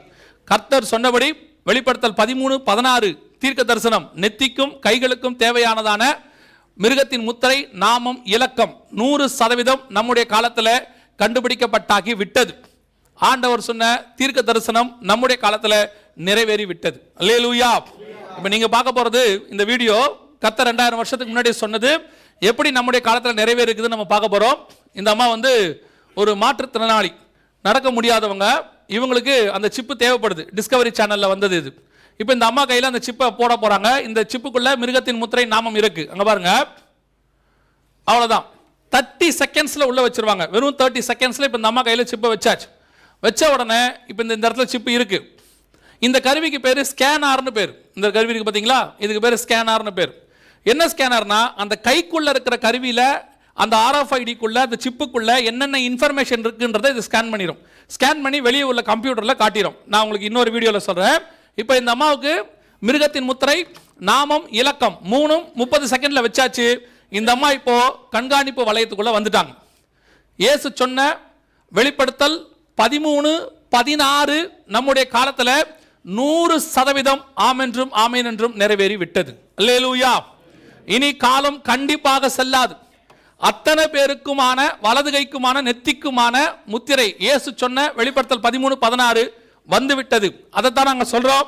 இந்த தலைமுறை கண்காணிப்பு வளையத்துக்குள் இருக்கிற தலைமுறை, மிக மிக ஆபத்தான தலைமுறை. கர்த்தருக்கு சித்தமானால் நம்முடைய தலைமுறை கர்த்தருடைய வருகை பார்ப்பதற்கு நிறைய வாய்ப்பு இருக்கிறது. அல்லேலூயா. இப்போ 3 காரியங்களுக்கு நம்ம 3 கேள்விகளுக்கு நம்ம பதில் பார்த்துட்டு இந்த 4ஆம் நாள் கூட்டத்தை நம்ம என்ன செய்ய போறோம், முடிக்க போகிறோம். முதலாவதாக, இந்த சிப் வலது கைக்கு நெத்திக்கும் முத்திரை யார் யாருக்கெல்லாம் போடப்பட போகிறது? அதுக்கு முன்னாடி இதை கண்டுபிடித்த அல்லது தயாரித்தவர்கள் யார், அவங்கள பற்றி நமக்கு தெரியணும். நேற்று நம்ம ஒரு காரியத்தை அதை பற்றி பார்த்தோம், அதோட தொடர்பு இதில் இருக்கு. மூன்றாவது, ஒருவேளை இந்த சிப்பை போட்டால் என்ன ஆகும், அதை மாத்திரம் பார்த்துட்டு இந்த 3 கேள்விகளுக்கு பதில் பார்த்துட்டு நம்ம என்ன செய்ய போகிறோம், நம்ம இன்னைக்கு 4ஆம் நாள் கூட்டத்தை முடிக்க போகிறோம். முதலாவதாக, இதை தயாரிக்கிறவர்கள் யார் அப்படின்னு கேட்டிங்கன்னா, இங்கே இருக்காங்க பாருங்க, இந்த வட்டத்துக்குள்ள ஒருத்தர் இருக்கிறார் பாருங்க. இவர் யாருன்னு உங்களுக்கு தெரிஞ்சிருக்க வாய்ப்பு கொஞ்சம் குறைவு தான். இவர் யாரு அப்படின்னு உங்களுக்கு தெரியாது, ஒருவேளை ஒரு சிலருக்கு தெரிஞ்சிருக்கலாம். ஆனால் இவரை உங்களுக்கு கண்டிப்பாக தெரியும். இவர் யாருன்னு கேட்டிங்கன்னா, அடால்ஃப் ஹிட்லர். 2ஆம் உலக யுத்தத்தின் போது இவர் 60 லட்சம் யூதர்களை கொலை செய்தவர். நேற்று கூட இவரை பற்றின ஒரு நியூஸை நம்ம பார்த்தோம். நம்பர் போட்டு எல்லாரும் என்ன செஞ்சார், கொலை செஞ்சார். அந்த நம்பர் போட்டு அவர் கொலை பண்ணார் பார்த்தீங்களா, அந்த நம்பர் போடுற டெக்னாலஜியா அல்லது அந்த காரியத்தை ஹிட்லருக்கு சொல்லி கொடுத்தவர் இவர் தான். இவர் யாருன்னு கேட்டிங்கன்னா, இவர் பேர் தாமஸ் ஜே வாட்சன். இவர் தான் இன்னைக்கு இருக்கிற IBM அப்படிங்கிற நிறுவனத்தை கண்டுபிடிச்சவர். அதனுடைய ஃபவுண்டர் இவர் தான், பிரசிடென்ட் ஃபவுண்டர் இவர் தான், தாமஸ் ஜே வாட்சன். இவர் தான் ஹிட்லருக்கு அந்த காரியத்தை சொல்லி கொடுத்தார். என்ன சொல்லி கொடுத்தாருன்னா, கையில் 5 இலக்க நம்பர், நேற்று சொன்ன பாருங்க, யூதர்களுக்கு நம்பரை போட்டாங்கன்னு சொல்லி கையில் 5 இலக்க நம்பர் போட்டு, இது ஒரு முத்திரை போட்டு, அது மாத்திரமல்ல, இது ஹாலோகாஸ்ட் மிஷின் அப்படின்னு சொல்லுவாங்க. ஹாலோகாஸ்ட் மிஷின்னா கொலைகார கருவி. அன்னைக்கு யூதர்கள் அத்தனை பேரையும் இந்த மாதிரி ஒரு மிஷின்ல தான் ஸ்டோர் பண்ணி வச்சாங்க. நேம், அந்த நம்பரையும் அவங்களுடைய டீடைல்ஸையும் ஸ்டோர் பண்ணாங்க. இந்த மிஷினுக்கு ஒரு நம்பர், கையில் 5 நம்பர், மொத்தம் 6 நம்பர். நமக்கு எப்படி போட போறாங்கன்னு சொன்னோம், 16 நம்பர். மிஷினுக்கு எத்தனை நம்பர், 2, மொத்தம் 18. இது ஹிட்லர் காலத்தில் கையில் 5 நம்பர், மிஷினுக்கு ஒரு நம்பர், மொத்தம் 6 நம்பர். இப்படி போட்டு தான் ஜெர்மனிக்காரங்களையும் யூதர்களையும் தனித்தனியாக பிரித்து 60 லட்சம் யூதர்களை கொலை செய்வதற்கு ஹிட்லர் என்ன செஞ்சாரு, காரியங்களை செய்தார். இதே IBM நிறுவனம் தான் இப்போ நம்ம எல்லாருக்கும் இந்த 16 இலக்க நம்பரை நம்ம கையில் போடுவதற்கு அல்லது சிப்பை நம்ம கையில் போடுவதற்கான வேலையை செய்திருக்கிறார்கள். என்ன செஞ்சிருக்கிறாங்க அப்படின்னு பார்த்தீங்கன்னு சொன்னா, இது இப்போ அமெரிக்கன் டிவியில் வரக்கூடியதான ஒரு விளம்பரம். இந்த விளம்பரத்தை பாருங்க, இப்போ டிவியில் வந்துட்டு இருக்கு. நேற்று நம்ம டிவியில் வர விளம்பரத்தை பார்த்தோம். இது அமெரிக்க டிவியில் வரக்கூடிய விளம்பரம். இந்த விளம்பரத்தை பாருங்க. இவர் என்ன செய்யறாரு நீங்க பார்த்தீங்கன்னா, ஏதோ அவர் களவாண்டு திருடி நம்முடைய பைக்குள்ள எல்லாத்தையும் வச்சுக்கிற மாதிரி அப்படி இருக்கும். ஆக்சுவலா அவர் திருடல, அவர் தனக்கு தேவையான பொருட்கள் எல்லாம் வாங்கி வச்சுக்கிறார், எடுத்து வச்சுக்கிறார். ஆனா நீங்க ரொம்ப முக்கியமா கவனிக்க வேண்டியது என்னன்னு சொன்னா, அவர் அந்த கடையை விட்டு வெளியே வரக்கூடிய அந்த ஒரு செகண்டை தான் நீங்க ரொம்ப முக்கியமா கவனிக்கணும். பாருங்க, இப்போ அவர் அந்த கடையை விட்டு வெளியே வர போறாரு. வெளியே வரும்போது பார்த்தீங்கன்னா, அவருக்கு மேலே ஒரு ஸ்கேன் நடக்கும், ஒரு லைட் ஒன்று அடிக்கும் பாருங்க. அதான் ரொம்ப முக்கியம், பார்த்துட்டே இருங்க. அவர் மேலே ஒரு லைட் அடிக்கும் பாருங்க. இப்போ அங்கே பாருங்க, அது அடிக்குது பாருங்க, ரைட். இப்போ அந்த கடையில் இருக்கிற காவலர் அவரை நிறுத்தி என்ன சொல்றாரு, பணம் கொடுக்கலன்னு கேட்கல சார், பில்லு மறந்துட்டீங்கன்னு சொல்லி பில் எடுத்து கொடுக்குறாரு. அவ்வளோதான். அவர்கிட்ட பணத்தை கேட்கல, என்ன பொருள் எடுத்தாங்கன்னு தெரியாது. இதை செய்யறது IBM நிறுவனம். நல்லா கவனிங்க, அவர் என்ன பொருள் எடுத்தார் தெரியாது, அந்த பொருளுக்கான விலை தெரியாது, எப்படி காசு வாங்கினான்னு தெரியாது. ஆனால் என்ன மட்டும் கொடுத்துட்டாங்க, பில்லை மட்டும் கொடுத்து அவர் அனுப்பி விட்டாங்க. எப்படி கண்டுபிடிச்சாங்க, எப்படி பொருள் வாங்கினாங்க, எப்படி பொருளை கனெக்ட் பண்ணாங்க, எப்படி பணம் வாங்கினாங்க? வெரி சிம்பிள், ஒரே ஒரு காரியம் தான் நடந்துச்சு. அவர் வெளியே வரும்போது அவர் மேலே என்ன நடந்தது, ஒரு ஸ்கேனிங் நடக்குது. இந்த ஸ்கேன் பண்ணும்போது அந்த கடையில் உள்ள பொருட்கள் என்னென்னலாம் அவர் உடம்புல இருக்குதுங்கிறத அந்த ஸ்கேனர் என்ன மிஷின் என்ன பண்ணிருச்சு, ஸ்கேன் பண்ணிருச்சு. இப்போ கூட நீங்க கடைகளுக்கெல்லாம் போனீங்கன்னா ஸ்கேனிங் மிஷின் இருக்கு. நிறைய கடைகள்ல அந்த ஸ்கேன் மிஷின் வச்சிருக்காங்க. உள்ள நுழையும் போது சில கடைகளில் உங்களை ஸ்கேன் பண்ணுவாங்க, அந்த ஸ்கேனரை வச்சு. பல கடைகளில் வந்து ஒரு சும்மா பில்லர் மாதிரி இருக்கும், நீங்கள் கிராஸ் பண்ணி உள்ளே போவீங்க. அப்போ அதை ஸ்கேன் பண்ணி அவர் உடம்புல இருக்கிற மொத்த பொருளையும் அது என்ன பண்ணிருச்சு, கணக்கு பண்ணி அதுக்கு விலை போட்டுருச்சு. சரி, எப்படி பணம் வாங்குச்சு? இங்கே தான் இருக்கு வெளிப்படுத்தல் 13:16. அவருடைய நெத்தியில் இருக்கிற சிப் இருக்கு பார்த்தீங்களா, நெத்திலையோ கையிலையோ இப்போ அவருக்கு என்ன இருக்கு, சிப் இருக்கு. இந்த சிப்பு பேங்கோட கனெக்டட். அதனால தான் நேற்று சொன்னோம், ஞாபகம் இருக்கா? உங்களுடைய கார்டை எதோட இணைக்கிறாங்க, பேங்கோட இணைக்கிறாங்க. ஏன் பேங்கோட இணைக்கிறாங்க? கம்பல்சரி எல்லாரும் பேங்கோட கார்டை இணைக்கணும்னு சொல்லிட்டே இருக்கிறாங்க. உங்களுடைய ஐசி தான் உங்களுடைய ஏடிஎம் கார்டு டெபிட் கார்டாக மாறப்போது. ஆதாரை இணைச்சிட்டாங்க, வெளிநாடுகளில் மலேசியாவில் இணைச்சிட்டாங்க, பல நாடுகள் அதை இணைச்சாச்சு. இப்போ அந்த கார்டுக்கு பதிலாக சிப்பு கையிலையோ நெத்திலையோ இருக்கும். இந்த இடத்துல ஸ்கேன் பண்ணி அது பொருளுடைய விலையை போட்ட உடனே இந்த சிப்பு வழியாக பேங்க்ல இருந்து பணத்தை எடுத்துருச்சு. தேவையான பணத்தை என்ன பண்ணிருச்சு, எடுத்துட்டு உங்களுக்கு பில்லை கொடுத்துருச்சு. இவ்வளவும் எவ்வளவு நேரத்தில் நடந்துச்சு? அவர் அப்படி கிராஸ் பண்ணி வெளியே வரும்போது நடந்து முடிஞ்சிருச்சு. இப்போ என்ன சொல்றாங்க, நீங்க போய் கடையில் போய் பொருள் எடுத்துட்டு லைன்ல நிற்க வேண்டாம், ஒவ்வொரு பொருளாக என்ன பண்ண வேண்டாம், ஸ்கேன் பண்ண வேண்டாம். புரியுதா நான் சொல்றது? ஸ்கேன் பண்ண வேண்டாம். அடுத்து அதுக்கு நீங்க ஒரு கார்டை ஸ்வைப் பண்றதோ எதுவும் செய்ய வேண்டாம். மூன்றாவது, அதுக்கு ஒரு பின் நம்பர், ஓடிபி எதுவும் கிடையாது. கடைக்கு போங்க, பொருள் எடுத்துக்கோங்க, வீட்டுக்கு போயிருங்க. எவ்வளோ நல்லா இருக்கு. கிடுகிடுன்னு போய் பொருள் எடுத்துட்டு என்ன செஞ்சிடணும், வீட்டுக்கு போயிட வேண்டியதுதான். ஆனால் மறக்காம ஒன்று செய்யணும், பில்லு மட்டும் எடுத்துக்கணும். அவன் அதை தான் சொல்றான். எவ்வளோ சிம்பிள். இதை கேட்கும் போது எவ்வளோ நல்லா இருக்குது. அதுக்கு ஒரே ஒரு காரியம் தான் நீங்க செய்ய வேண்டியது. என்னது? உங்க சிப்பை நீங்க போட்டுக்க வேண்டியது. இதை கொண்டு வந்தது யாருன்னு கேட்டா ஐபிஎம் நிறுவனம். வெரி வெரி டேஞ்சரஸ் நிறுவனம். இவர்கள் ஏற்கனவே ஹிட்லருக்கு உதவி செய்தவர்கள். பல காரியங்களில் அவர்கள் 60 லட்சம் யூதர்கள் மறிப்பதற்கு அவர்களும் ஒரு காரணமாக இருந்தார்கள். இன்னைக்கு இந்த காரியத்தை நியூ இன்னோவேஷன்ஸ் கொண்டு வந்திருக்கிறாங்க. சமீபத்தில் நடந்த ஒரு வீடியோ ஒன்று வந்தது. எல்லா இடங்களிலும் ஃபிங்கர் பிரிண்ட் மூலமா நீங்க பர்ச்சேஸ் பண்ணக்கூடிய வெளிப்படுத்தல் 13:16 கொண்டாந்துட்டாங்க. பாருங்க, இது சமீபத்தில் உள்ளதான ஒரு காரியம் வந்தது. இது என்னன்னு கேட்டீங்கன்னு சொன்னா, உங்களுடைய கார்ட்ஸ், நான் சொன்ன பாருங்க, கார்ட் சிஸ்டத்துக்கு பதிலாக வேற ஒரு சிஸ்டம் கொண்டு வராங்கன்னு, அது இந்த சிஸ்டம் தான். என்னன்னு பாருங்க, கடைக்கு போயிட்டு நேரடியா இனிமேட்டு கார்டை ஸ்வைப் பண்றதோ பின் நம்பர் போடுறதோ எதுவுமே கிடையாது. அங்க பாருங்க, நேராக போறாங்க, பொருள் எடுத்துக்கிறாங்க, எடுத்துட்டு அவங்க எப்படி பே பண்றாங்க பாருங்க. அவ்வளவுதான். கார்டு கிடையாது, பாஸ்வேர்ட் கிடையாது, எதுவுமே கிடையாது. ஜஸ்ட் கை வைக்க வேண்டியது, ஸ்கேன் பண்ண வேண்டியது, உங்களுடைய அக்கௌண்ட்ல இருந்து நேரடியாக பணம் போயிடும். நேரடியாக இது வந்து பயோமெட்ரிக் சிஸ்டம். இந்த பயோமெட்ரிக் இப்போ இதில் தான் இந்த சிப்பு வருது. நல்லா தெரிஞ்சுக்கொள்ளுங்க. இங்கே தான் இருக்கு ஃபிங்கர் ப்ரே அப்படின்னு பேர், ஃபிங்கர் பேன்னு பேர். வச்ச உடனே உங்களுடைய பேமெண்ட் ஃபிங்கர் பிரிண்ட்டை வச்சு உங்களுடைய பேங்க் அக்கௌண்ட்ல இருந்து ஸ்கேன் பண்ண தொடங்கிருச்சு. வெளிப்படுத்தல் 13:16 தங்கள் வலது கைகளிலாவது நெற்றிகளிலாவது 100% நிறைவேற தொடங்கி விட்டது.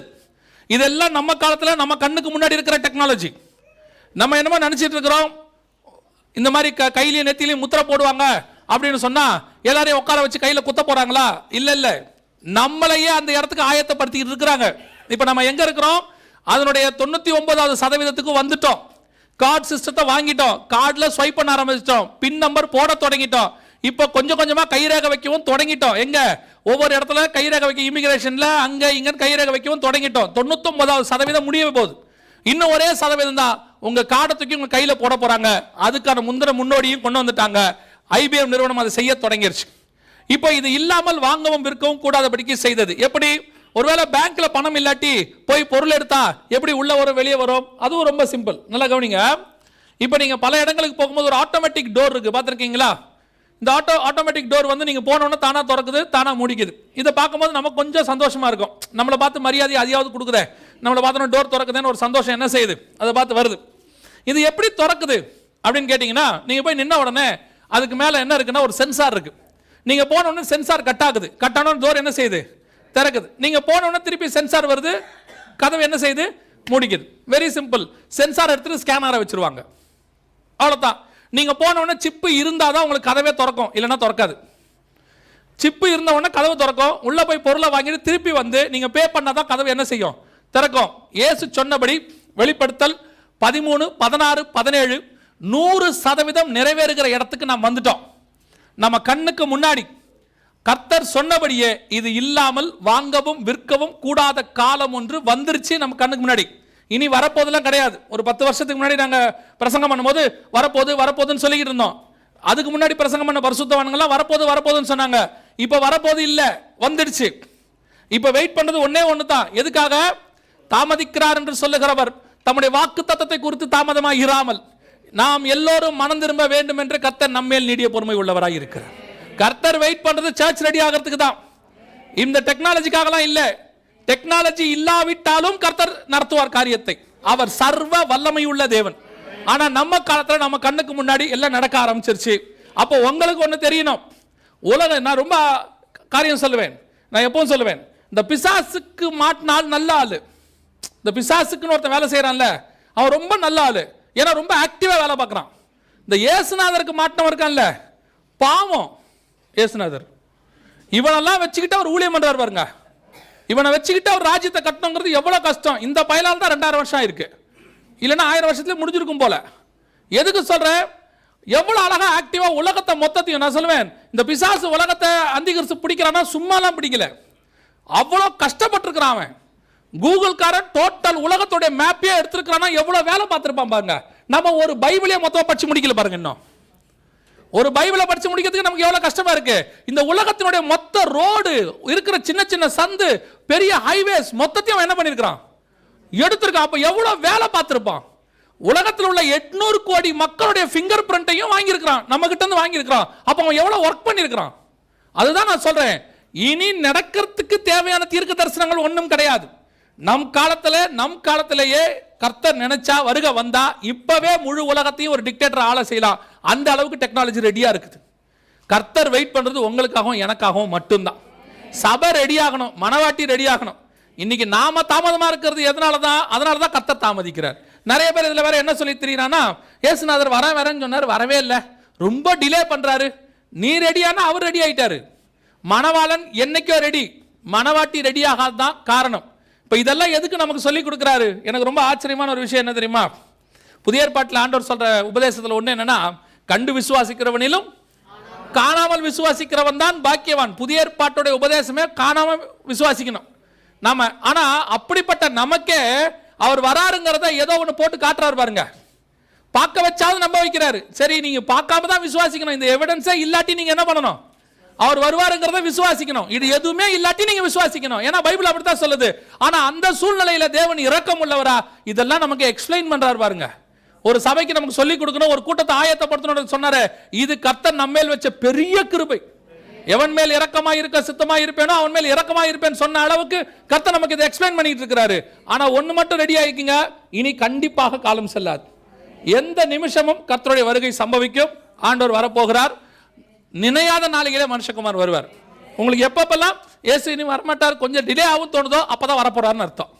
அப்படி தோணும் போதெல்லாம் அவர் வரதுக்கான காரியம் ரெண்டு நெருங்கிருச்சுன்னு அர்த்தம். முதலாவதாக IBM நிறுவனம், ரொம்ப டேஞ்சரஸ் நிறுவனம். ரெண்டாவது வெரி சிப் இன்டர்நேஷனல் அப்படின்னு ஒன்று இருக்கு.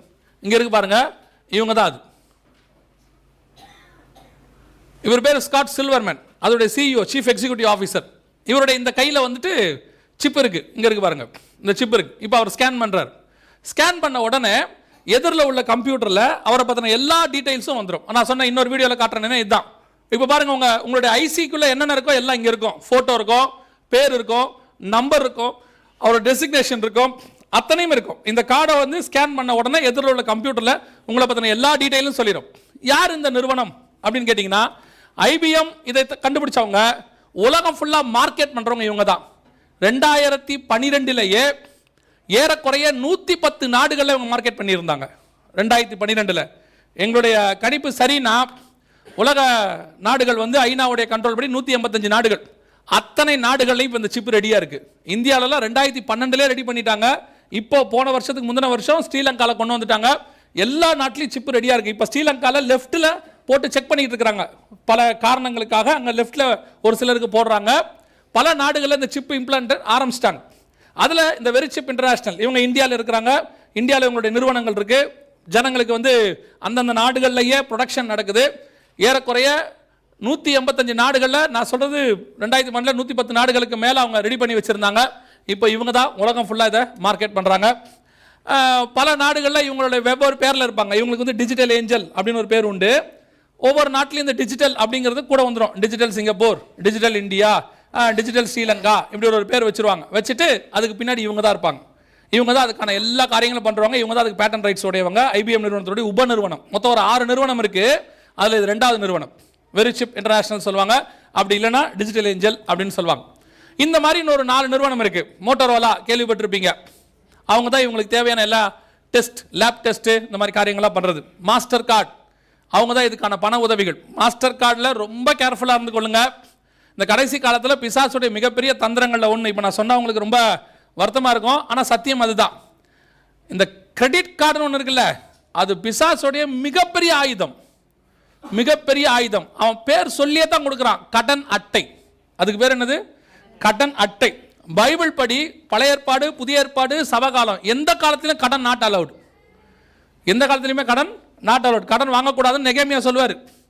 அப்புறம் இயேசு சொல்லும் போது மத்திய 5:26 ஒரு காசு கொடுத்து தீரு மட்டும் நீ இவ்விடத்திலிருந்து புறப்பட மாட்டாய் அப்படின்னு இருக்கு. இன்னைக்கு பிசாசு பண்ண தந்திரங்களில் ஒன்று எல்லாருக்கும் கடன் கொடுக்கறது. இப்போ என்ன கேட்டுங்கன்னா, இப்போ இருக்கவங்க, அதான் நான் எப்பவும் சொல்லுவேன், எல்லாரும் செய்யறதுனால பாவம் சரியாயிராது. யார் தான் கடன் வாங்கலை? நம்ம கேட்குற கேள்வி இன்னைக்கு, யார் தான் கடன் வாங்கலை? எல்லாரும் தான் கடன் வாங்குறாங்க. அப்போ கடன் வாங்குற எல்லாரையும் கத்தர் விட்டுருவாரா? அப்படிலாம் இல்லை. கடன் வாங்குற எல்லாரையும் விட மாட்டார். வாங்காதவன் எல்லாரையும் கூட்டு போவார். அவ்வளோதான் விஷயம். அதான் இன்னைக்கு நாம வாங்கிட்டோன்றதுனால அது என்ன ஆகாது? சரியாகாது. இந்த கடனுங்கிற கான்செப்ட் இப்பதான் ஒரு 50-60 வருஷமா தான் இப்போ அந்த கிரெடிட் கார்டு சிஸ்டம்ல ஒரு 10-20 வருஷமா தான் நமக்குள்ள கொண்டு போய் நம்மளை புஷ் பண்ணிக்கிட்டு இருக்கிறான். கிரெடிட் கிரெடிட் கிரெடிட்னு. கடன் வாங்குறது அவமானம் இருந்த காலம்லாம் ஒரு காலம் இருக்கு நமக்கு. நம்ம முன்னோர்கள்லாம் கடன் வாங்குறது என்னவா நினைச்சாங்க? அவமானமா நினைச்சாங்க. பைபிள் சொல்லுது கடன் வாங்க கூடாதுன்னு சொல்லுது. புதிய ஏற்பாட்டில் பவுல் எழுதும்போது அழகா எழுதுறாரு, அன்பில் ஒன்றை தவிர மற்ற எதிலும் என்ன செய்யக்கூடாது? கடன் படாதிருப்பீர்களா. அந்த மிகப்பெரிய பிசாசுடைய டூல் ஒன்று என்னன்னு கேட்டிங்கன்னா இந்த கடன் தான். கடனை கொடுத்து, இப்போ நான் கொடுத்தோன்னா உங்களுக்கு நிறைய சந்தேகங்கள் வரும். ஐயோ, கடனில் வீடு வாங்கியிருக்கோம், கடனில் கார் வாங்கியிருக்கிறோம், கடனில் அதை பண்ணியிருக்கிறோம், இப்போ நாங்கள் பண்ணுறதெல்லாம் சரியா தப்பா எனக்கு தெரியலையே அப்படின்னு நீங்கள் முடிஞ்ச பிறகு யாராவது 1-2 பேர் வருவீங்க. நீங்கள் யாரும் வரவே வராதிங்க. நீங்கள் யாரும் வந்து என்ன கேட்க, நிறைய பேர் முடிஞ்சவொன்னு என்ன பண்ணுவாங்கன்னா இந்த கேள்வி ஒன்று கண்டுப்பாங்க, நாங்கள் கடனில் வீடு வாங்கியிருக்கிறோமே என்ன பண்ணலாம்? ஒரு உதாரணத்துக்கு நான் சொல்கிறேன். இப்போ கடனில் வீடு வாங்கியிருக்கிறீங்க, வருகை வருது, நீங்கள் போகிறீங்க, நீங்கள் கடன் கட்டல, எதை எடுத்துப்பாங்க? வீடு எடுத்துப்பாங்க. சரி, கடனில் கார் வாங்கியிருக்கிறீங்க, நீங்கள் கடன் கட்டலை, எதை எடுத்துப்பாங்க? ஆமாம், கிரெடிட் கார்டில் வாங்கியிருக்கிறீங்க, கட்டலை, யார் எடுப்பாங்க? கார்டு எடுப்பாங்களா? உங்களை தான் எடுப்பாங்க. நீங்கள் தானே அதுக்கு உத்தரவாதி. பல கிரெடிட் கார்டுக்காரன் என்ன பண்ணுறான் தெரியுமா? கட்டாட்டி உங்களை தூக்கிட்டு போயிடுறான். பல நாடுகளில் நடக்குது. தூக்கிட்டு போய் வச்சு அவன் மிரட்டுறான், திட்டுறான், அடிக்கிறான், உதைக்கிறான், எல்லாம் செய்கிறான். நீங்கள் அப்படி வருகையில் அப்படி வரும்போது நீங்கள் போவீங்களா? போகும்போது பிசாசு சொல்லுவான், சாரை விட்டுட்டு போங்கம்பான். உடனே தூதன் சொல்லுவான், அவர் நீதிமான். அவன் சொல்லுவான், நான் சொல்கிறேன் அவர் பரிசுத்தவான். நீதிமான் மட்டும் இல்லை, அவர் யார்? பரிசுத்தவான். ஆனால் பேங்க்கு கொஞ்சம் பணம் பாக்கி இருக்குது, பணம் கொடுக்க வேண்டியிருக்க, அதை கட்டிட்டு சாரை போக சொல்லுங்க. இப்படி பிசாசு சொல்லுமான்னு கேட்குறீங்களா? கண்டிப்பாக சொல்லும். செத்துப்போன மோசேயின் சரீரத்திற்கு அவன் தர்க்கம் பண்ணுவான், ஆனால் ஜீவனுள்ள உங்கள் ஆத்மாவுக்கு அவன் இன்னும் அதிகம் தர்க்கம் பண்ணுவான். போகும்போது கண்டிப்பாக கேட்பான், வானமண்டலத்தின் பொல்லாத சேனைகளை தாண்டி தான் நம்ம போகணும். கன்ஃபார்மாக உங்களை பற்றி அவன் என்ன செய்வான்? குற்றப்படுத்துவான்.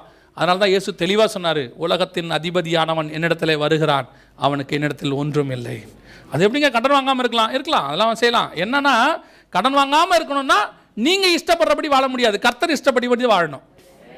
இப்போ என்ன பிரச்சனைனா, நமக்கு ஒரு ஒரு விஷயம் இருக்கா, நம்ம ஒரு பார்க்குறோமா, இன்றைக்கி வந்தவங்களாம் கார் வாங்கிட்டான், நம்மக்கிட்ட கார் இல்லையே.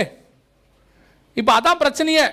நம்மளை மட்டும் பார்த்தோம்னா பிரச்சனை இல்லை, அவனை பார்க்குறது தான் பிரச்சனை. ஏசுநாதரை பார்க்குற வரைக்கும் ஆதாமுக்கு தான் நிர்வாணின்னு தெரியவே இல்லை பாருங்க. எப்போ தான் நிர்வாணின்னு அவனுக்கு தெரிஞ்சிச்சோ அதுக்கப்புறம் ஆண்டவர் அவனால் பார்க்கவே முடியல பாருங்க. அதுதான் கான்செப்ட். உங்களை பார்க்குற வரைக்கும் ஆண்டவரை பார்க்க முடியாது. ஆண்டவரை பார்க்க தொடங்கினீங்கன்னா உங்களை பார்க்க வேண்டிய அவசியமே இருக்காது. நமக்கு தேவையான எல்லாவற்றையும் அந்தந்த காலகட்டத்துக்குரியதை கர்த்தர் தருவதற்கு வல்லமையுள்ள தேவனாக இருக்கிறார். ஏதோ ஒன்றிலுமே நான் சொல்கிறேன், கடன் ஒரு மிகப்பெரிய பிசாசுடைய டூல். நீங்கள் போகும்போது தயவு செஞ்சு கூடுமான வரைக்கும் கடனை அடைக்கிறதுக்கு என்ன செய்யுங்க? முடிவு பண்ணுங்கள். ஒருவேளை அந்த சத்தியம் உங்களுக்கு இப்போ தான் தெரியுதுன்னா ஆண்டவர்கிட்ட போய் கேளுங்க, ஆண்டவரே கடன் அடைக்கிறதுக்கு என்ன செய்யணும், எங்களுக்கு ஒரு உதவி செய்யுன்னு சொல்லுங்கள். ஆண்டவர் கண்டிப்பாக என்ன செய்வார்? உதவி செய்வார். ஆனால் நகையை பூட்டி வச்சுக்கிட்டு உதவி செய்யணும்னு செய்ய மாட்டார். நிறைய பேர் அது வேறு இருக்குது. ஒரு நகையெல்லாம் பூட்டி வச்சுக்கிட்டு ஆண்டவர் எனக்கு இதுக்கு மேலே கொடுத்தா அடைக்கிறேன்பா, கொடுக்க மாட்டார். நீ இருக்கிறத போட்டு அடைச்சிட்டு மிச்சம் மீதிக்கு தான் அவர் கொடுப்பாரு. நான் சொல்கிறேன், நீங்கள் உண்மையாக அப்படி செஞ்சு பாருங்கள், உங்கள் தேவைகளை அதை விட அதிகமாக சந்திப்பதற்கு கர்த்தர் வல்லமையுள்ளவராக இருக்கிறார். நம்முடைய ஆண்டவர் 5 அப்பம் 2 மீன் அரை மணி நேரத்துக்கு முன்னாடி, அரை மணி நேரம் கழித்து எல்லாரும் சாப்பிட்டது போக 12 கூரை நிறைய மிச்சம் இருந்துச்சு. அதே வனாந்தரம் தான். ஒரு மணி நேரத்துக்கு முன்னாடி பார்த்தீங்கன்னு சொன்னால் ஒரு வயலுக்கும் அப்பம் இல்லாத நிலைமை. ஆனால் 1 மணி நேரத்துக்குள்ள கர்த்தர் சூழ்நிலையை மாற்றி எல்லாரும் சாப்பிட்டது போக மிச்சம் 12 கூரை நிறைய வச்சிருந்தாரு. அதான் நம்முடைய தேவன். ஒரு காலகட்டத்தில் ஒரு குறைவுகள் வரும், அதில் நீங்கள் உண்மை உள்ளவர்களாக இருந்தால் அதே தேவன் மிச்சம் எடுக்கத்தக்கதான ஆசீர்வாதத்துக்குள்ள உங்களை நடத்துவதற்கும் வல்லமை உள்ளவராக இருக்கிறார். அல்லேலூயா. ரொம்ப கேர்ஃபுல்லாக இருங்க. கடன் வாங்காதீங்க. உங்ககிட்ட என்ன இருக்குதோ அதை வச்சு நடத்த பாருங்க. அது போதுமானதாக இருக்கிறது. இந்த மற்றவங்க எதிரில் கொஞ்சம் மரியாதையாக இருக்கணும், கௌரவமாக இருக்கணும், அவன் நம்மளை மதிக்கணும். எவனும் மதிக்க வேணாம், கர்த்தர் மதிச்சா போதும். நீங்கள் கடன் பட்டு எவனா 4 பேருக்கு வந்து ரோட்டில் நின்று கத்துறனா அதுதான் அவமானம். வீட்டுக்குள்ளே ஒரு பொருளும் இல்லாமல் கடன் இல்லாமல் சந்தோஷமாக இருக்கிறது பெரிய ஆசீர்வாதம். நான் சொல்கிறேன், இல்லாமை என்பது வரும், ஒரு காலத்தில் வரும். இயேசுநாதருக்கே வந்துச்சு. டாக்ஸ் கட்டுறதுக்கு பணம் இல்லை அவர்கிட்ட. என்ன பண்ணலாம்? இயேசுநாதர் நினச்சிருந்தாருன்னா என்ன பண்ணியிருக்கலாம்? அந்த ஊரில் நிறைய பேர் தெரியும். 100க்கு அதிபதி சகேயு எல்லாரையும் தெரியும் அவருக்கு. ஒரே ஒரு வார்த்தை ஒரு சீசன் அனுப்பி போயிட்டு சகையை கிட்ட நான் கேட்டேன் 2 வெள்ளி பணம் கேட்டேன்னா கொடுப்பானா கொடுக்க மாட்டானா? கொடுப்பான். ஆனால் சகையை போகிற இடத்துலாம் சொல்லுவான், இயேசுநாதருக்கே நான் தான் கடன் கொடுத்தாம்பான். சகையோடைய ஒரே சாட்சி அதை தான் இருக்கும். இயேசுநாதருக்கு கடன் கொடுத்த சகையை எழுதுகிறதாவது அப்படிதான் இருக்கும். நிருபம் அப்படிதான் ஒன்று வந்திருக்கும். இயேசுநாதருக்கு நினச்சிருந்தா அவர்கிட்ட பணம் கொடுக்க எத்தனை பணக்காரர் இருந்தா? அதை விட்டுங்க. அதே டாக்ஸ் டிபார்ட்மெண்ட்டில் விஆர்எஸ் கொடுத்துட்டு ஒருத்தன் இயேசுநாதர் கூட இருக்கிறான். யார் இருக்கிறது? மத்தேயு. மத்தேயிட்ட போயிட்டு, மத்தேயு தெரிஞ்ச ஆஃபீஸர் இருக்கிறாரா பாரு, பாஸ்டர் ரொம்ப நல்லவர், உள்ள மீட்டிங்கு போகிறாரு, முடியும் போது ஆஃபரிங் கிடைக்கும், வந்தவொடனே டாக்ஸை கட்டிடுவான், நீ அவர்கிட்ட கொஞ்சம் ரெக்கமெண்ட் பண்ணி சொல்கிறதுக்கு எவ்வளோ நேரம் ஆகும்? அதை கூட இயேசு விரும்பலை பாருங்க. அவர் சொன்னார், போய் மீன் வாயை பாரு. அவரோட அர்த்தம் என்ன தெரியுமா? இல்லாமை வரும், குறைவுகள் வரும், தேவைகள் வரும். அத்தனையிலையும் மனுஷனை நோக்கி பார்க்காதீங்க, கடன் வாங்காதீங்க, தேவனை நோக்கி பாருங்க. அற்புதமாயும் அதிசயமாயும் நடத்துவதற்கு அவர் வல்லமையுள்ள தேவனாய் இருக்கிறார். அல்லேலூயா. அவரை நோக்கி பார்த்தவர்கள் இதுவரைக்கும் வெட்கப்பட்டு போனதாக சரித்திரமே கிடையாது. அப்போ இது மோட்டோரோலா, இது ஒரு கம்பெனி. இதே மாதிரி இன்னும் 2 கம்பெனி இருக்கு. மான்டெக்ஸ் அப்படின்னு ஒரு கம்பெனி இருக்கு. மானிட்டரி டெக்ஸ்சர் அப்படிம்பாங்க, அது ஒரு நிறுவனம். அதே மாதிரி Luken Technologies, Lucifer Enterprises Technologies short form தான் லூகென் டெக்னாலஜிஸ். இந்த 6 நிறுவனங்கள், இது வந்து வெளியரங்கமா, இதுக்கு கீழே உபநிறுவனங்கள் ஆயிரக்கணக்கில் இருக்கு. இவங்க எல்லாம் சேர்ந்து தான் இந்த முழு உலகத்தையும் ஒரு சர்வாதிகாரி கையில் ஒப்படைக்கிறதுக்கான, எப்படி அவங்க ஹிட்லரை ட்ரை பண்ணாங்க, ஹிட்லர் ஃபெயிலியர் ஆயிட்டான், ஆனால் ஆன்டி கிரைஸ்ட் சக்சஸ் பண்ணுவான். ஏன்னா ஆண்டவரே அவங்க கையில் என்ன செய்ய போறாரு? ஒப்படைக்க போறார். இப்போ 2வது கேள்விக்கு நாம் பதில் பார்க்க போறோம். யார் யாருக்கெல்லாம் போடப்பட போகிறது? வாசிங்க. வெளிப்படுத்தின விசேஷம் 13ஆம் அதிகாரம் 16வது வசனத்தை வாசிங்க திருப்பி. அது சிறியோர் பெரியோர், ஐஸ்வரியவான்கள், தரித்திரர், சுவாதீனர், அடிமைகள், இவர்கள் யாவரும் தங்கள் தங்கள் வலது கையிலாவது. சரி கவனிங்க, அங்க என்ன சொல்லப்பட்டிருக்கு? ஃபர்ஸ்ட் யாருக்கு போட போறாங்க? சிறியோர், சின்ன பசங்களுக்கு போட போறாங்கன்னு சொல்லியிருக்கு. இது 2ஆம் உலக யுத்தத்தின் போது ஹிட்லருடைய ஆட்கள் யூத சின்ன பிள்ளைகளுக்கு கையில போட்டது. இங்க இருக்கு பாருங்க, 5 இலக்க நம்பர், 5 டிஜிட் நம்பர். இதே ஆட்கள் தான் இப்போ என்ன பண்றாங்க? வெரிசிப் அப்படிங்கிற கம்பெனியும் ஆஸ்ட்கோ ஆஸ்திரேலியன் கம்பெனி அப்படின்னு பேர், இந்த 2 பேரும் சேர்ந்து இன்ஸ்டால் இன்ஃபேண்ட் ப்ரொடெக்ஷன் சிஸ்டம், பிள்ளைகள் பாதுகாப்பு சிஸ்டம் அப்படின்னு சொல்லி உலகம் முழுக்க பிள்ளைகளுக்கு இந்த சிப்பை போடுவதற்கான பெர்மிஷன் வாங்கியிருக்கிறாங்க. 2012-13 47 நாட்டில் பர்மிஷன் வாங்கியிருந்தாங்க. இப்போ ஐரோப்பா முழுக்க போடுவதற்கு பர்மிஷன் கொடுத்தாச்சு. எல்லா நாட்டிலையும் போடுவதற்கு என்ன செஞ்சுட்டாங்க? பெர்மிஷன் கொடுத்துட்டாங்க. இதை எப்படி போட போறாங்க எப்படின்னு கேட்டிங்கன்னா, இப்போ பிள்ளைகளோட எல்லாருக்கும் நீங்கள் போனீங்கன்னு சொன்னால், நம்ம ஹாஸ்பிட்டல்ஸ் எல்லாம் தாய் கருவான பிள்ளை கருவான நாளில் இருந்து அதுக்கு ஒரு ஃபைல் ஒன்று மெயின்டைன் பண்ணுவோம் நம்ம, இல்லையா? அந்த ஃபைலில் வந்து பிள்ளை எப்போ பிறந்தது, தாய் பேர், தகப்பன் பேர், என்னென்ன இன்ஜெக்ஷன் போட்டிருக்கிறோம், என்னென்ன வேக்சினேஷன் போடுறோம், என்னென்ன விதமான தடுப்பூசி போடுறோம், அத்தனையும் அதில் இருக்கும். என்ன சாப்பாடு கொடுக்கணும் எல்லாம். இப்போ அதுக்கு பதிலாக பிள்ளையோடைய கையிலேயே ப்ரொடெக்ஷன் சிஸ்டம் அப்படின்னு சொல்லி அதை போட்டாச்சுன்னா பிள்ளை காணாமனா என்ன செய்யலாம்? உடனே கண்டுபிடிக்கலாம். பிள்ளைக்கான எல்லா தேவையும் அது உள்ள இருக்கும். பிள்ளைக்கு வந்து மருந்து போடுறதே போட்டுக்கலாம் எல்லாமே அப்படின்னு சொல்லி இப்போ 47 நாட்டில், இது போர்ச்சுகல் அப்படிங்கிற நாட்டில் போடுறது, ஆஸ்ட்கோ அப்படிங்கிற கம்பெனிக்காரங்க அதை செய்கிறாங்க. இது யூரோப்பியன் யூனியன் முழுக்க டிசம்பர் 2016 சட்டம் போட்டாங்க. 2020 மே மாதம், இந்த வருஷத்தை பாருங்க, நல்லா ஞாபகம் இருக்குதா? என்ன வருஷம்? 2020. என்ன டெக்னாலஜி வரப்போகுதுன்னு பார்த்தோம்.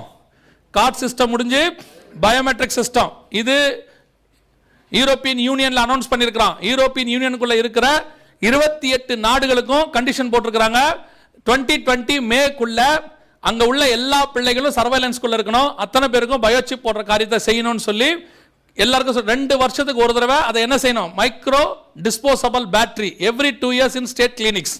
GPS chip grants an edge to error to 5 meters இது கொடுத்துருக்குறான். எல்லா கிளினிக்குக்கும் கொடுத்துருக்குறாங்க, எல்லா ஹாஸ்பிட்டல்ஸுக்கும் கொடுத்துருக்குறாங்க.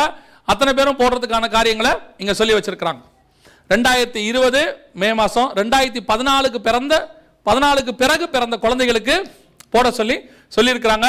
ஒரு கண்டம் முழுக்க ரெடி. ஐரோப்பா கண்டம் முழுக்க வரப்போற சர்வாதிகாரி எங்கிருந்து வரப்போறான்? ஐரோப்பியன் யூனியன்ல இருந்து வரப்போறான். நம்ம ஏற்கனவே பார்த்தோம். இப்போ அவனுடைய அரசாட்சியில் இருக்கிற எல்லா பிள்ளைகளையும் ஏரோது அன்னைக்கு இயேசு பிறந்த போது அங்க உள்ள எல்லாரையும் அகஸ்திராயன் அன்னைக்கு பிறந்த போது எல்லாரையும் என்ன பண்ணா? கணக்கெடுப்பு நடத்தினா. இன்னைக்கு அதே கணக்கெடுப்பை ஐரோப்பியன் யூனியன்ல ஆரம்பிச்சாச்சு. 2020 மே மாசத்துக்குள்ள அத்தனை பேரையும் கொண்டு வந்துடணும்னு சொல்லி எல்லா கிளினிக்குக்கும் உத்தரவு போட்டிருக்கிறாங்க. ப்ரொடெக்ஷன் சிஸ்டம் அப்படின்ற பேர்ல இந்த பயோசிப் பிள்ளைகளுக்கு போட தொடங்கியாச்சு. இது ரெண்டாவது. இதெல்லாம் நீங்க பார்க்கும்போது உங்களுக்கு என்ன தோணும்னா, அப்பா வெளிநாடு ரொம்ப அட்வான்ஸ்டா இருக்குது, எல்லா நாட்டிலையும் போடுறாங்கன்னு கேட்டீங்கன்னா, நம்ம ஊர்லயுமே போட சொல்லி உத்தரவு வந்திருக்குது.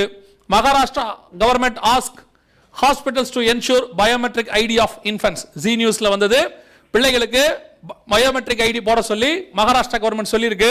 அதுல என்னென்ன இருக்கணும்னு சொல்லியிருக்கிறாங்க. Footprint, fingerprint, special birthmark, if any biometric identification of infants போடணும்னு சொல்லியிருக்காங்க. அதை விட பெரிய ஆச்சரியம் என்னன்னா, குழந்தை பிறந்த 2 மணி நேரத்துக்குள்ள போடணும். Identification infants within 2 hours of birth. 2 மணி நேரத்துக்குள்ள போட சொல்லி இந்தியாவிலேயே இந்த உத்தரவு இருக்கு. இது உலகம் முழுக்க நடக்குது. நம்ம கண்ணுக்கு முன்னாடி தான் நடக்குது. நம்ம ஜெனரேஷனை தான் கணக்கெடுப்பு நடத்துறாங்க.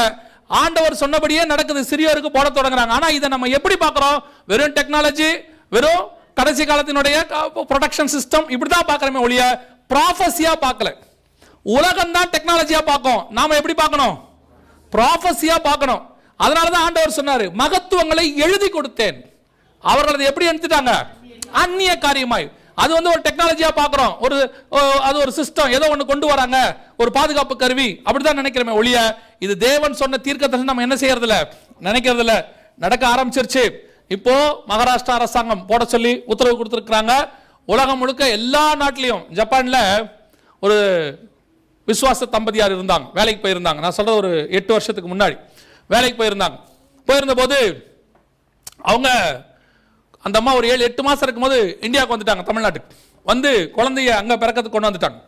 அப்போ அவங்க சொந்தக்காரங்களாம் கேட்டாங்க, ஜப்பான்ல குழந்தை பிறந்துச்சுன்னா அந்த பிள்ளைக்கு நிறைய சலுகை கொடுக்குது அரசாங்கம். ஜப்பான் அரசாங்கம் நிறைய சலுகைகள் கொடுக்குது.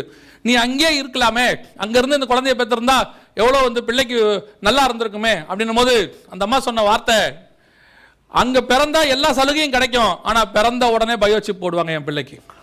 ஹாஸ்பிட்டல்லே போட்டுதான் என்ன செய்யறானா, டிஃபால்ட்டா போடுறாங்களாமா. கேள்வியெல்லாம் கிடையாது. நம்ம ஊர்ல எப்படி இப்போ ஆதார் பிள்ளை பிறந்த உடனே கண்டிப்பா என்ன செய்யணும், வாங்கி ஆகணுங்கிறது. இப்போ உங்க ஊர்ல ரெசிடென்ஸ் கார்டு கண்டிப்பா பிள்ளைகளுக்கு என்ன செய்யணும், கொடுக்கணும். ஒரு காலத்துல இங்க அது கிடையாது.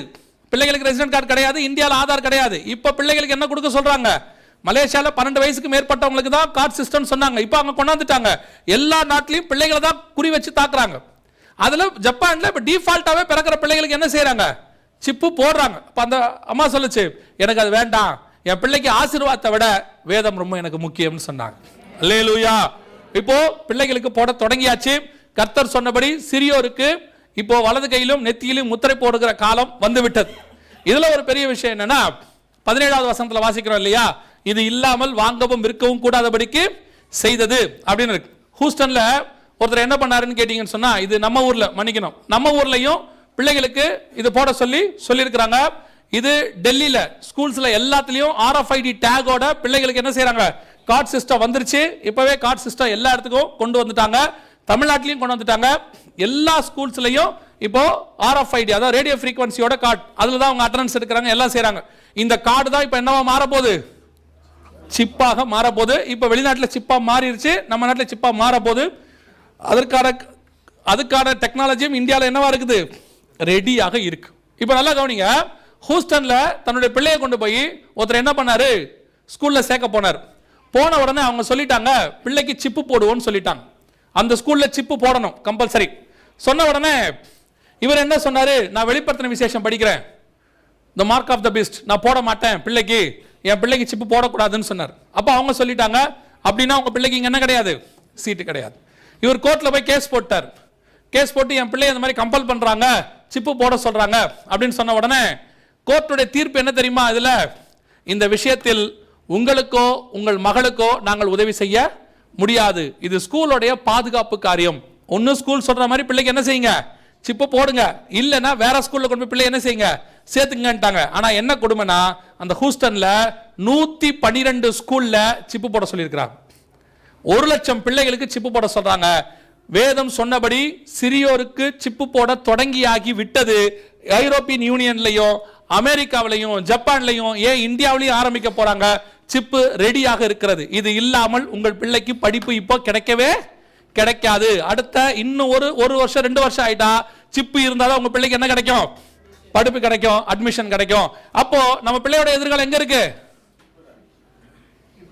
நம்ம பிள்ளை நல்லா வாழ்க்கையில் வரணும், என்ன வேணும்? படிப்பு வேணும். அப்படித்தானே? ஆமா தானே? யார் சொன்னா? அதுக்கு தான் அந்த கேள்வியே கேட்டேன்.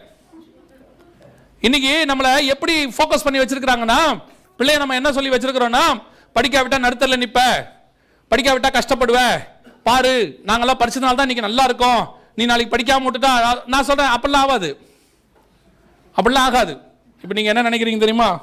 சும்மாவே என் பிள்ளை படிக்காது, இப்போ இதெல்லாம் வேற சொல்லிட்டீங்கன்னா அது சுத்தம். நான் அப்படி சொல்ல, படிக்க வேணான்னு சொல்லல. படிப்பு முதல் இடத்துக்கு வரக்கூடாது. இயேசுநாதர் தான் முதல் இடத்துல இருக்கணும், படிப்பு 2வது இடத்துல இருக்கணும். படிப்பு மட்டும் இல்ல, எல்லாமே 2வது இடத்துல தான் இருக்கணும். இயேசுநாதர் தான் ஃபர்ஸ்ட் இருக்கணும். அந்த ஃபர்ஸ்ட் இடத்துக்கு பணமோ படிப்போ பதவியோ அல்லது ஆஸ்தியோ ஆசாபாசமோ உறவுகளோ எது வந்தாலும் அதற்கு பேர் தான் விக்கிரகம். விக்கிரக வழிபாடுனா செலவணங்கிறது மட்டும் இல்ல, தேவனுக்கு ஆல்டர்னேட்டா எது இருக்கோ அது விக்கிரக வழிபாடு. தேவனுக்கு ஆல்டர்னேட்டா எதுவும் வரக்கூடாது. இன்னைக்கு உங்களுக்கு படிப்பு விக்கிரகமா இருக்கு. உங்களுக்கு நீங்க எப்படி ஆக்கிட்டீங்க? படிப்பை விக்கிரகம் ஆக்கிட்டீங்க. பிள்ளைய பார்த்து படி படி படி. நீங்க படிக்க சொல்ற தப்பு இல்ல. ஒரு நாளைக்கு 100 தடவை படிக்க சொல்றீங்க. எத்தனை தடவை பைபிள் படிக்க சொன்னீங்க? வந்தோடனே டியூஷனுக்கு போ, அதுக்கு போ, இதுக்கு போ எல்லாம் சொல்றீங்க, நல்லது. எத்தனை தடவை அவனை பைபிள் படிக்க சொன்னீங்க? அந்த பிள்ளைய எத்தனை தடவை அந்த பிள்ளைய வந்துட்டு ஜெபம் பண்ண சொன்னீங்க? நல்லா கவனிங்க. பிள்ளை இன்ஜினியர் ஆகலாம், டாக்டர் ஆகலாம், கலெக்டர் ஆகலாம், நீங்க நினைக்கிற மாதிரி என்ன வேணா ஆகலாம். ஆனா பைபிள் படிச்சா மட்டும்தான் அது பரலோகத்துக்கு பிள்ளையா மாறும், இல்லைன்னா மாறாது.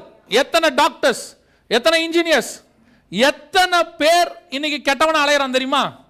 எத்தனை பேர் குடிகாரன் அலையறான், சிகரெட் பிடிக்கிறவன் அலையறான், எத்தனை பேர் தப்பான வாழ்க்கை வாழ்ந்துட்டு இருக்கிறான். ஏன்? அப்போ படிப்பு பணம் கொடுக்கும், படிப்பு ஆஸ்தி கொடுக்கும், படிப்பு புகழ் கொடுக்கும். ஆனா படிப்பு பரலோகத்தில் இடம் கொடுக்காது. இயேசுநாதர் மட்டும்தான் பரலோகத்தில் இடம் கொடுக்க முடியும். பிள்ளைக்கு படிப்பு 2வது, இயேசுநாதர் ஃபர்ஸ்ட். அதான் முக்கியம். எத்தனை பேர் படிச்சவனுக்கு தீவிரவாதியா இருக்கிறான் தெரியுமா? தீவிரவாதியெல்லாம் படிப்பறிவு இல்லாதவன் நினைக்கிறீங்களா?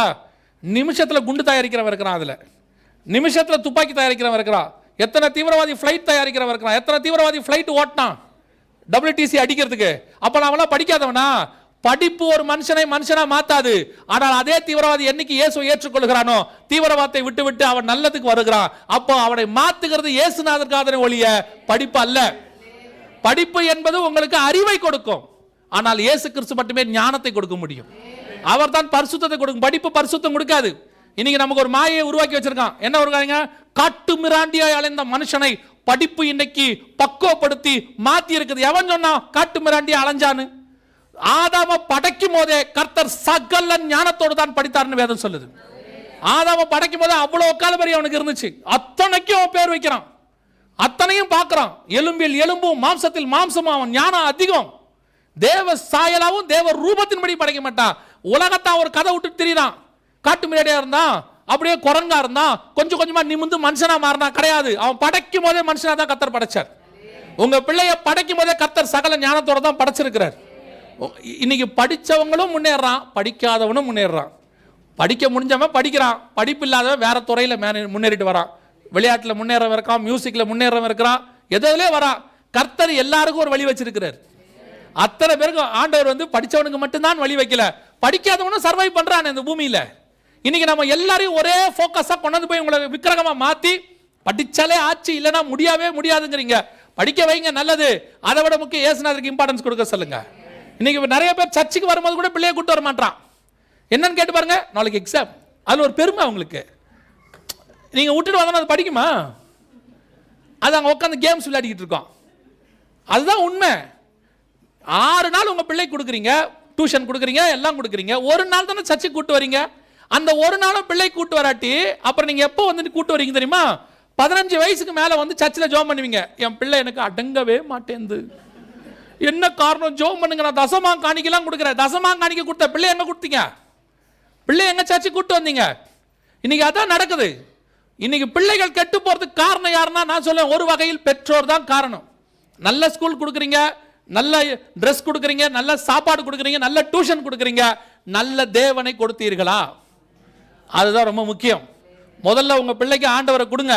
இன்னைக்கு உங்க எத்தனை பேர் வீடுகளில் குடும்ப ஜெபம் இருக்கு? இன்னைக்கு 100% கிறிஸ்தவ வீட்டில் குடும்ப ஜெபமே கிடையாது. கேட்டு பாருங்க, ஏதாவது ஒரு காரணம். என்ன காரணம்? அவங்க ஒரு நேரத்துக்கு டியூட்டிக்கு போறாங்க, நான் ஒரு நேரத்துக்கு டியூட்டிக்கு போறேன். நாங்க 2 பேரும் சேர்ந்து இருக்கிறதே வீட்டில் கஷ்டம். எப்படி நாங்கள் குடும்ப ஜெபம் பண்றது? அந்த அம்மா டியூட்டிக்கு போனால் நீங்க சேர்ந்து ஜெபம் பண்ணுங்க பிள்ளைகளோட. அவர் டியூட்டி பண்ணா நீங்க சேர்ந்து ஜெபம் பண்ணுங்க.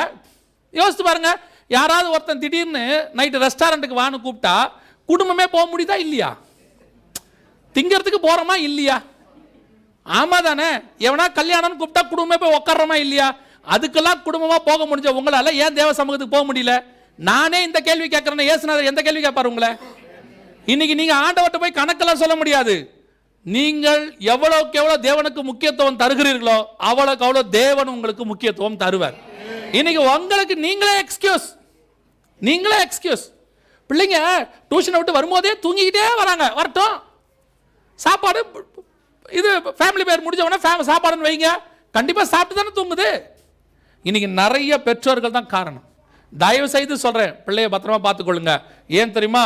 நம்ம பிள்ளைகள் கடைசி தலைமுறை இருப்பதுக்கு நிறைய வாய்ப்பு இருக்குது. நமக்கு தெரியாது எப்போ வருவார்னு. நம்ம பிள்ளைகளை ஆண்டவர் நம்ம கையில் கொடுத்தது நரகத்தில் அனுப்புறதுக்கு இல்லை, அவர் கையில் திருப்பி கொண்டு போய் ஒப்படைப்பதற்கு. உங்கள் பிள்ளையை நீங்கள் இன்ஜினியராக ஒப்படைக்கணும்னு அவர் கேட்கல, டாக்டராக ஒப்படைக்கணும்னு கேட்கல, ஆனால் அவருடைய பிள்ளையை ஒப்படைக்கணும் தான் கேட்டார். பிள்ளையாண்டானை நடத்த வேண்டிய வழியில் நடத்து. படிக்க வைக்கிறது உங்க இஷ்டம், நீங்க என்ன வேணாலும் படிச்சு வச்சுக்கொள்ளுங்க. ஆனால் அதை கூட சொல்லுவேன், ஆண்டவர்கிட்ட கேளுங்க, அவனுக்கு என்ன எதிர்காலத்துக்குன்னு ஆண்டவர் அதை கொடுப்பார். ஒன்று மட்டும் நல்லா தெரிஞ்சுக்கொள்ளுங்க, ஆடு மேய்க்கிறவனை ராஜாவாய் மாற்ற தேவனால் முடியும். ராஜாவா உட்கார்ந்திருக்கிற நேபுகாத்நேச்சரை புல்லு மேய வைக்கவும் தேவனால் முடியும். அவர் சர்வ வல்லமை உள்ள ஆண்டவர். எந்த பிள்ளையும் உயர்த்துவதற்கு அவர் வல்லமை உள்ளவராக இருக்கிறார். படிப்பு கொஞ்சம் குறைவா இருந்துச்சுன்னா தப்பா எடுத்துக்காதீங்க பிள்ளைய. ஓ நீ பாரு, அந்த பிள்ளைய பாரு எப்படி படிக்குது, நீ என்ன ஒன்றும் ஆகாது, அவனை விட இவன் நல்லா வருவான். நல்லா படித்தவன் ஒரு இடத்துல வேலை செய்வான், படிக்காதவன் 4 பேரை வேலை வாங்குவான். அதான் நடக்கும். எது நான் படிப்பை குறை சொல்ல, நிறைய இடத்துல நான் பார்த்துருக்குறேன். பில்கேட்ஸ்லாம் இருக்கிறாரு, அவர் பெரிய ப்ரோக்ராமர்லாம் கிடையாது, அவர் நல்ல மார்க்கெட்டிங் பர்சன் தெரியுமா உங்களுக்கு. ஆனால் அத்தனை ப்ரோக்ராமரையும் வச்சு வேலை வாங்குறாரு. நான் திருப்பி சொல்ல படிக்கக்கூடாதுன்னு சொல்ல, ஆண்டவர் ஒவ்வொருத்தருக்கும் ஒவ்வொன்று வச்சுருக்கார் மேலே வரத்துக்கு. அது என்னன்னு ஆண்டவர்கிட்ட கேட்டு உங்கள் பிள்ளைகிட்ட கொடுத்தீங்கன்னா அது மேலே வந்துடும். படிப்பு மட்டுமே வழி கிடையாது, படிப்பும் ஒரு வழி. அல்லேலூயா. ஆனால் அத்தனை பேருக்கும் இயேசுநாதர் தான் வழி. உங்கள் பிள்ளைக்கு முதல்ல ஆண்டவரை கொடுங்க. வீட்டில் குடும்ப ஜெபத்தை ஆரம்பிங்க. இன்றைக்கி போய் ஆரம்பிங்க. வீட்டில் குடும்ப ஜெபம் இல்லாதவங்களாம் இன்றைக்கி போய் என்ன செய்யுங்க, வீட்டில் ஒரு 1/2 மணி நேரம் ஒரு பாட்டு பாடி, ரெண்டு பாட்டோ அல்லது ஒரு பாட்டோ பாடி, ஒரு சங்கீதம் ஒரு வாஸ்து ஒரு ஜெபம் பண்ண சொல்லுங்கள். 2 பிள்ளைங்க இருந்தால் ஒரு நாளைக்கு ஒரு பிள்ளையில ஜெபம் பண்ண சொல்லுங்கள். அதுதான் உங்கள் பிள்ளைகளை கொண்டு போய் பரலோகத்தில் சேர்க்கும். நான் சொல்கிறது புரியுதா? ரொம்ப கேர்ஃபுல்லாக இருந்து கொள்ளுங்க. சிறியோரை பிடிக்கிற காலம் வந்து விட்டது. இன்றைக்கி நம்ம பிள்ளைகளை எல்லாம் கனெக்ட் பண்ணி பிடிக்கிறாங்க. மிக மிக ஆபத்தான காலத்துக்குள்ளே நம்ம பிள்ளை வந்திருக்குது. டெய்லி பிள்ளைகளுக்காக ஜெபம் பண்ணுங்க. ஸ்கூலுக்கு இப்படி பிள்ளைங்க போகிறாங்களா, அனுப்பி விட்ட உடனே நீங்கள் என்ன நினைக்கிறீங்க, அப்பாடா ஸ்கூலுக்கு போச்சு. சில அப்பா அம்மாலாம் அந்த பிள்ளைய ஸ்கூலுக்கு போன உடனே அவங்க முகத்தில் ஒரு சந்தோஷத்தை நீங்கள் பார்க்கணுமே. அந்த அம்மா முகத்தில் அவ்வளோ ஒரு சந்தோஷம். ஐயோ போயிட்டான்டா அவன், நாளைக்கு லீவுன்னா அந்த அம்மா ஷாக் ஆகி கேட்குது, ஏன் உனக்கு லீவு, என்ன விஷயம்? இந்த அம்மா ஷாக் ஆகிடுது, ஏன் உனக்கு லீவ் விட்டாங்க அப்படின்னு. உங்கள் பிள்ளையை நீங்கள் ஸ்கூலுக்கு மட்டும் அனுப்பலை, உலகத்துக்குள்ளேயும் அனுப்புகிறீங்க. ஸ்கூலில் வெறும் பாடம் டீச்சர் சொல்லி கொடுப்பாங்க, ஆனால் கூட இருக்க பிள்ளைங்க எல்லாம் ரட்சிக்கப்பட்ட பிள்ளை கிடையாது. கெட்ட வார்த்தை பேசுகிற பிள்ளை இருக்கும், சினிமா பாட்டு பாடுற பிள்ளை இருக்கும். அது எதுவும் உங்கள் பிள்ளையை தொடக்கூடாதுன்னா முதல்ல கர்த்தருடைய கிருபை, 2வது உங்கள் ஜெபம். நீங்கள் தான் ஜெபம் பண்ணணும். இந்த கடைசி காலத்தில் விசுவாசி சோம்பேறி விசுவாசியாக மாறுது. நான் சொன்னது உங்களை எல்லாம் மஸ்கட்டுக்கு வெளியே சோம்பேறி விசுவாசி. பிள்ளைகளுக்கெல்லாம் இப்போ யாரும் ஜெபம் பண்ணுறதே இல்லை. உங்களுக்கு வேறு இப்போ யாரோ சொல்லி கொடுத்துருக்குறாங்க புதுசாக, அந்த ஊழியத்துக்கு மாதம் 250 ரூபா உங்கள் பிள்ளை பேரில் அனுப்பிட்டீங்கன்னா பிள்ளை ஆசீர்வாதமாக இருக்கும். எவன் சொன்னா? யார் சொன்னது? அனுப்பிட்டா பிள்ளை கண்டிப்பாக ஆசீர்வாதமாக இருக்கும். அவன் பிள்ளை, உங்கள் பிள்ளை இல்லை. உங்கள் பிள்ளைக்கு நீங்கள் தான் ஜெபம் பண்ண முடியும். உங்கள் பிள்ளைக்கு நீங்கள் ஜெபம் பண்ணுற மாதிரி உலகத்தில் வேற யாருமே ஜெபம் பண்ண முடியாது. அதுக்குத்தானே உங்களை கொடுத்துருக்காரு. இதில் நீங்கள் அவனுக்கு 250 ரூபா கொடுத்து லஞ்சம் கொடுத்து பார்க்குறீங்களோ? உட்காந்து ஜெபம் பண்ணுங்க.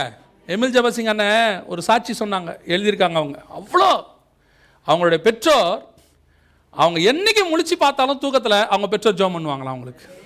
அவர் சொல்கிறாரு, அவங்களுடைய ஜெபம், இன்றைக்கி நான் ஒரு ஊழியக்காரனாக இருக்கிறேன். அவர் சொல்கிறார், நீங்கள் ஜெபம் பண்ணுங்க, அதுதான் உங்கள் பிள்ளையை ஆசீர்வாதத்தை கொண்டு வரும்.